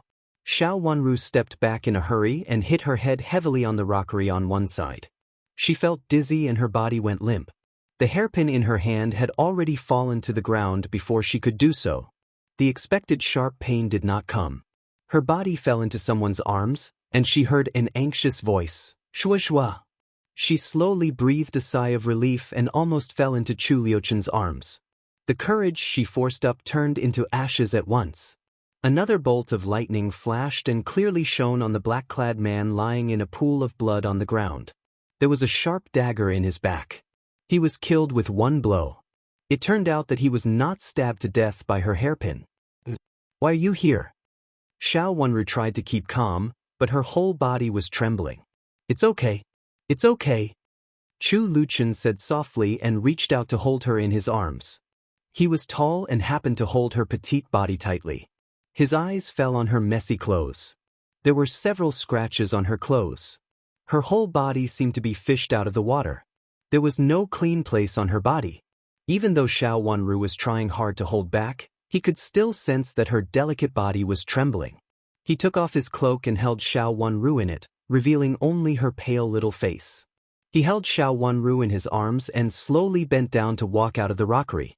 There were a few guards standing outside the rockery, including Qing. Seeing Chu Luchen coming out with Xiao Wenru in his arms, Qing moved her feet and wanted to step forward to hold Xiao Wenru for Chu Luchen. "Don't hold back. Kill him as soon as you see him." The gentle voice sounded gloomy and cold in the thunder. The guards scattered. Chu Luchen hurried to the courtyard where she lived before with Qing following closely. The great elder princess had lived in this courtyard before and said that she would live here all the time, so it was naturally empty. Chu Luchen carried Xiao Wenru into the room. Qing hurriedly washed Xiao Wenru. Xiao Wenru didn't feel relieved until the warm water warmed her skin. He slowly regained his consciousness. "Qing, have you found Yujie?" Xiao Wenru grabbed Qing's hand beside the bathtub and asked in a hoarse voice. "Don't worry, Mississippi. His Highness's people have been found. Yujie should be in the quiet room over there." Qing comforted her hurriedly. If it wasn't for the fact that it was inconvenient for His Highness to go over, it would have been better for them to return to the quiet room. Hearing that Yujie was safe, Xiao Wenru felt relieved. She let out a long sigh of relief and let Qing wash her clothes. This was her residence, so there were clothes left. Qing found a set of black clothes for her and left after helping her put them on. Chu Luchen also freshened up, pushed the door open and walked in. "Your Highness, who is it?" Xiao Wenru had calmed down at this time. Hearing the voice by the door, she raised her head and asked. It was obvious from the behavior of the black-clad men that they didn't know her, which meant that they didn't target her. Moreover, she didn't provoke them to deal with her in such a harsh way. Chu Luchen didn't answer her. He reached out to hold her hand and lifted her sleeve. There was a clear wound on her right arm. She didn't know where she had bumped into it or it was accidentally scratched by a branch. Chu Luchen took out a jade bottle from his bosom, poured some milky white medicinal liquid out of it, and smeared it on her hand. When the cool medicinal liquid was smeared on the hot wound, she immediately felt a kind of crisp and itchy feeling, but it was not strong and made her feel very comfortable. Chu Luchen carefully smeared the medicinal liquid for her. Xiao Wenru didn't ask any more. She lowered her watery eyes and quietly watched him push the medicinal liquid away forcefully. It was very quiet in the room as well as outside. The thunder and lightning disappeared at some point, and it seemed that even the sound of wind and rain had disappeared. A slight sound came from outside, and someone was pushing the courtyard door open. Who came in at this time? Did Qing go out? A slight sound of careful footsteps came from outside. It was not Qing. It seemed that someone had sneaked into this place. Xiao Wenru looked up at Chu Luchen, only to find that he still smeared the medicinal liquid for her as if he didn't hear it. Even she could hear it, so how could he not hear it? After he finished smearing the medicinal liquid, Chu Luchen pulled down her sleeve, picked up the handkerchief Xiao Wenru had placed on the table, wiped his hands, and then helped Xiao Wenru stand up. He half-hugged and half-hugged her to the door. As soon as the door was opened, several men in black looked at the two people at the door in astonishment. The handsome young child and the gorgeous girl, like a pair of jade, stood quietly at the door. Their eyes were calm as if they didn't know that they were in a dangerous situation. Chu Luchen raised the corners of his mouth and wrapped his arms around her. Xiao Wenru fell into his arms, and her head was pressed against his chest. She heard Chu Luchen's calm and gentle voice, "Don't keep them alive." After a few screams, it became silent. Xiao Wanru moved, pushed Chu Liuchen's arms away, and turned to look at the yard. The men in black, who had been standing in the yard just now, had already died on the spot. Are you afraid? Chu Liuchen's voice was as gentle as ever, as if the bloody Azura field in front of him was not created by him. Is it useful to be afraid? Xiao Wanru pulled a corner of his robe hard, and then slowly raised the corners of her pale lips. There was no trace of blood on her face, but there was a hint of sarcasm in her smile. Was it useful to be afraid? Of course it was useless. In her last life, she had been living in fear and inferiority complex, but she still ended up like that. Of course it's useless. Chu Liuchen looked at her quietly for a few times, suddenly smiled, took her hand, and walked down the steps slowly. The rain had stopped. He looked up into the distance and found that the fire in the hall seemed to have been extinguished. Many people's voices came. It should be that all the people who saw it went there. Walking up to a man in black, Chu Liuchen put down her hand, stretched out his leg to kick the dead man in black, and said with a cold look in his eyes, "Find out who sent them and see if they are still there." His words were vague, so Xiao Wanru did not understand, but a guard behind him understood. He immediately answered and squatted down to look through it. After looking through this one, he went to look through another. Throw these people everywhere. After the guard finished looking through it, Chu Liuchen said gloomily. A few more guards came over and carried the corpses of the men in black out, disappearing into the night. The remaining 2 guards quickly cleaned up the yard, cleaning up the bloodstains. Your Highness, go back quickly. Xiao Wanru had calmed down at this time. She bit her lip and said, "It was extremely inappropriate for Chu Liuchen to stay at this time. I'll send you to the silence room before I leave." Chu Liuchen said. He reached out to pick up Xiao Wanru, jumped directly onto the wall, found the direction, and quickly headed for Xiao Wanru's silence room. When he was about to arrive, he jumped off the wall, pointed at the road in front of him, and said, "Go in, and I'll leave." Looking at the gate of the courtyard not far away, Xiao Wanru nodded. It was not the time to talk about it in detail at this time. She immediately picked up her dress and ran to the gate of the courtyard. Because she ran fast, the mud in the wetland on the ground splashed up, dirtying the black clothes she had just changed into. Qing ran out from somewhere and followed closely behind her. She was also splashed with mud and looked embarrassed. She knocked hard on the door, and Chu Li hurried to open the door. Seeing that it was Xiao Wanru and Qing she breathed a sigh of relief and almost fell down with her hands on the wall. Fortunately, Miss was fine. In the corridor, Xiao Yanru looked coldly at the embarrassed master and servant, and a trace of viciousness flashed across her eyes. She turned back to the room calmly. It had nothing to do with her. It was neither she who asked for it, nor was it someone who repaid her kindness. Even if she secretly informed some people, it had nothing to do with her. She just implicitly told others what she knew. Xiao Wanru was lucky. She was used as a shield, but nothing happened to her. It was really uncomfortable. Why didn't she die? Even if she didn't die, she should have been taken away. Those people must be blind to let go of such a little beauty. Chu Liuchen watched Xiao Wanru enter the courtyard, and then Chu Li closed the gate of the courtyard before he turned around. His eyes became gentle again, with a bit of nobility and indifference, as if he were enjoying the scenery in his own mansion at this time. Burn a few rooms on the other side of the high wall, lest the main hall is burned. Chu Liuchen smiled slightly and reached out to pick a leaf beside him. Those are the former emperor's s. The guard behind him hesitated for a moment and said uneasily. They couldn't touch those rooms at will. If they were not careful, it might cause a shocking event. It doesn't matter. A few more people have to die. Only by burning more rooms can people pay more attention to them. Chu Liuchen said with an increasingly gentle smile. His eyes fell on the high wall not far away, and his light lips curled up. Some people wanted to come out, and some wanted to go in. In this case, let them attract more attention together. Since they were worried about this place, they might as well open it and have an open fight. The sudden accident in the Yuhui nunnery shocked the whole capital city. The accident in the Yuhui nunnery had just happened not long ago. Unexpectedly, another accident happened in the Yuhui nunnery. The moment the officials of the Ministry of Justice left, another big accident happened in the Yuhui nunnery, which was even more serious than the last time. Not only several Buddhist halls were burned, but also several residences of the former emperor's were burned down. Many people died, including nuns and pilgrims, as well as some black-clad men who appeared inexplicably. Most of the people who died were these black-clad men. They appeared in various places, but most of them were the residences of the former emperor's on the high wall. Not only the whole capital city, but also the whole court was shocked. Everyone was guessing that the purpose of these black-clad men was related to the former emperor's. But they were just some useless. Who couldn't tolerate them?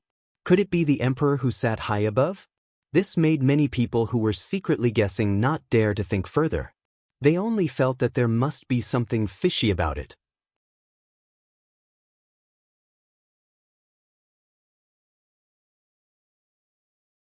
Chapter 5:18. Xiao Wanru was also summoned and asked carefully several times. Xiao Wanru only said that she had escaped the disaster by hiding at that time. When Xiao Jie left, she was still there. Xiao Jie told the truth, but she only said that there was something wrong in the hall and the Buddha lamps were extinguished. Then she ran away first, followed by Xiao Wanru and her two maids. Xiao Jie was also very lucky. She ran in front and ran fast. When the main hall was on fire, she had already met a nun of the Yuhui nunnery. Later, she directly hid in the nun's yard. Although she was frightened and fell several times, she was still very lucky. Great Elder Princess also came up the mountain to accompany Xiao Wanru, for fear that her granddaughter would be frightened. However, old Madam hurried down the mountain with the excuse that she was frightened and was sick. Xiao Jie and others followed her down the mountain together. Only Xiao Yanru stayed, saying that she would continue to help Xiao Wanru preside over the religious rite. The religious rite in the next 2 days was also finished in a hurry.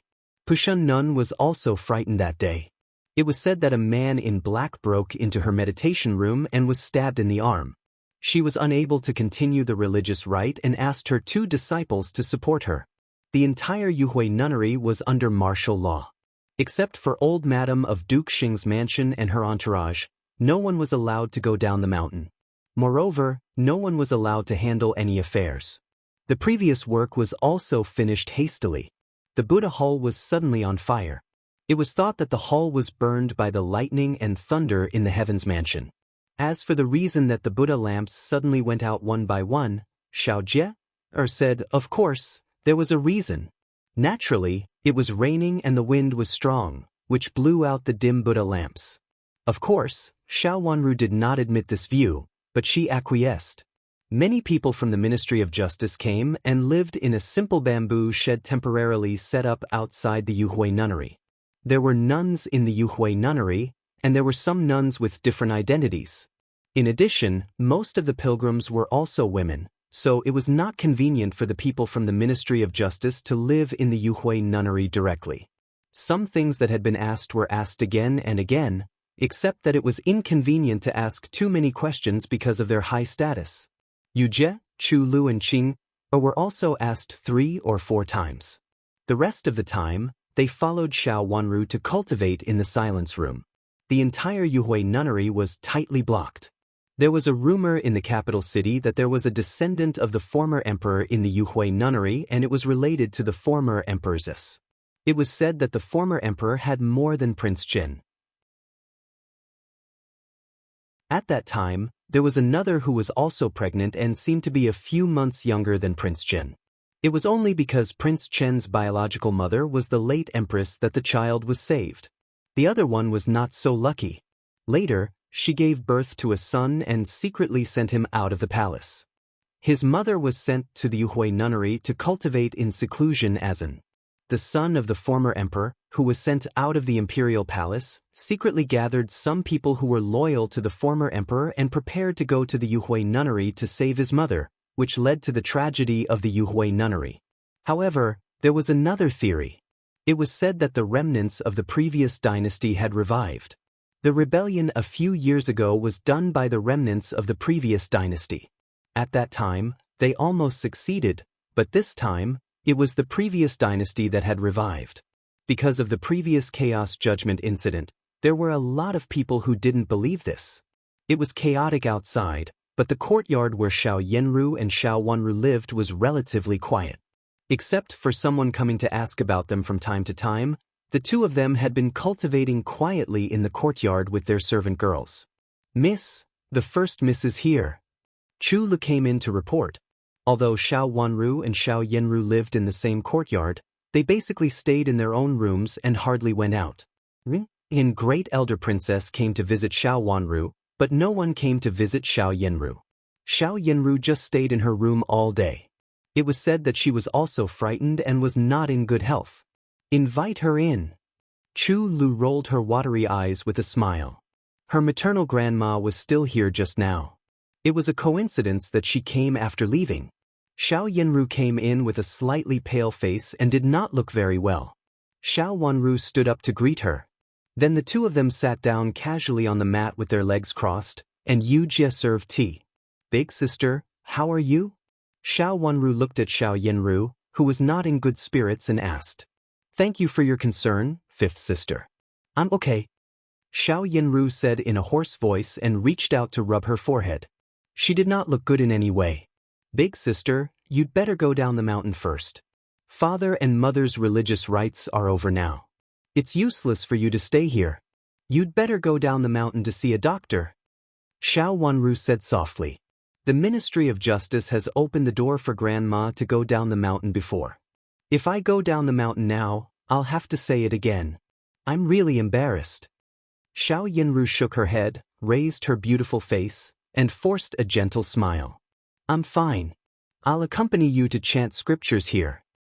Her eyes fell on the scriptures in front of the mat. There was a wooden fish beside the scriptures. At first glance, she knew that Xiao Wanru had been knocking on the wooden fish and chanting scriptures here before. Xiao Yanru could hear it from time to time in her room. She reached out and asked, "Sister, what scriptures are you chanting?"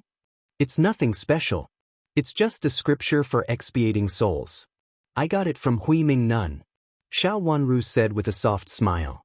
Xiao Yanru picked it up and flipped through it a few times. Feeling bored, she put it down again and said, "The weather is good today.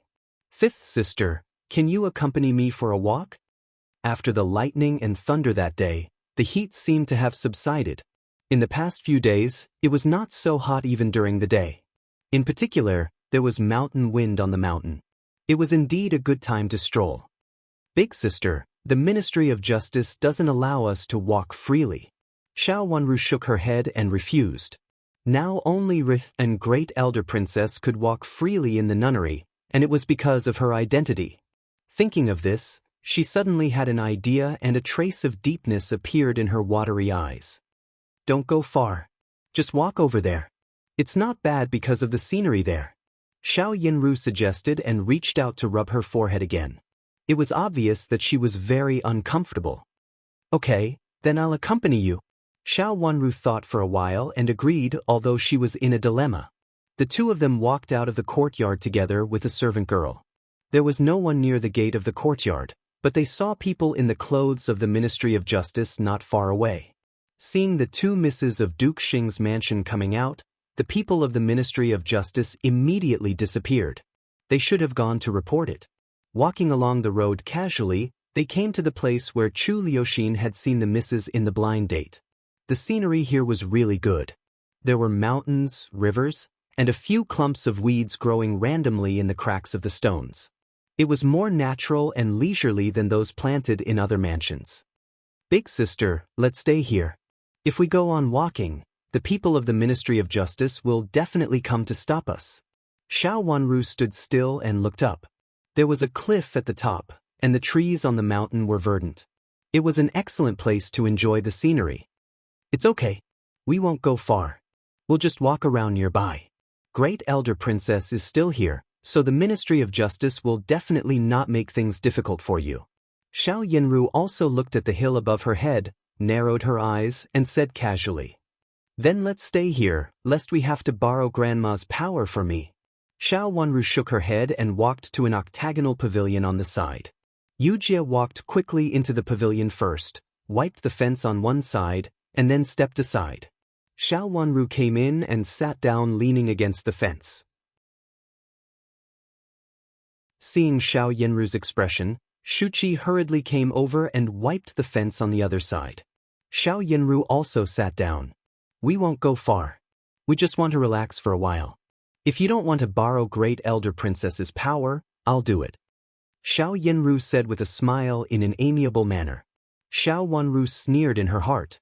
There was no difference between Xiao Yenru and herself. Since they were cousins, they could rely on Grandma on the mountain now. Even if they didn't say anything, others would think that they had borrowed Grandma's power.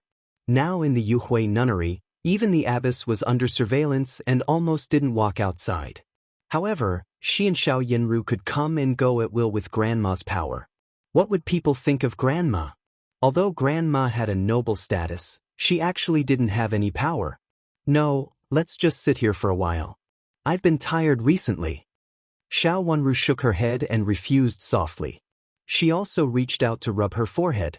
Yujie came over cleverly, stood beside her, and reached out to massage her forehead. Xiao Wanru stopped and closed her eyes. She quietly let Yujie massage the acupoints on her forehead.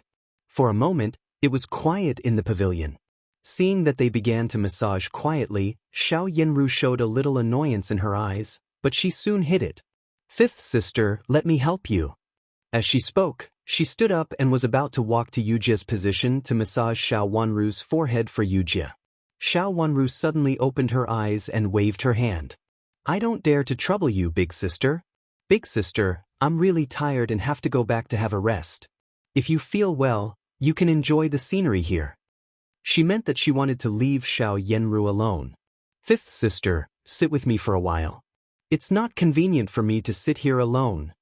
Xiao Yenru sat down and pleaded softly. There were originally only nuns in the Yuhui nunnery, so it was okay for them to sit here. But now there were men of the Ministry of Justice everywhere. It was indeed better to sit with a few more people than to enjoy the scenery alone. Big sister, I'm really sorry.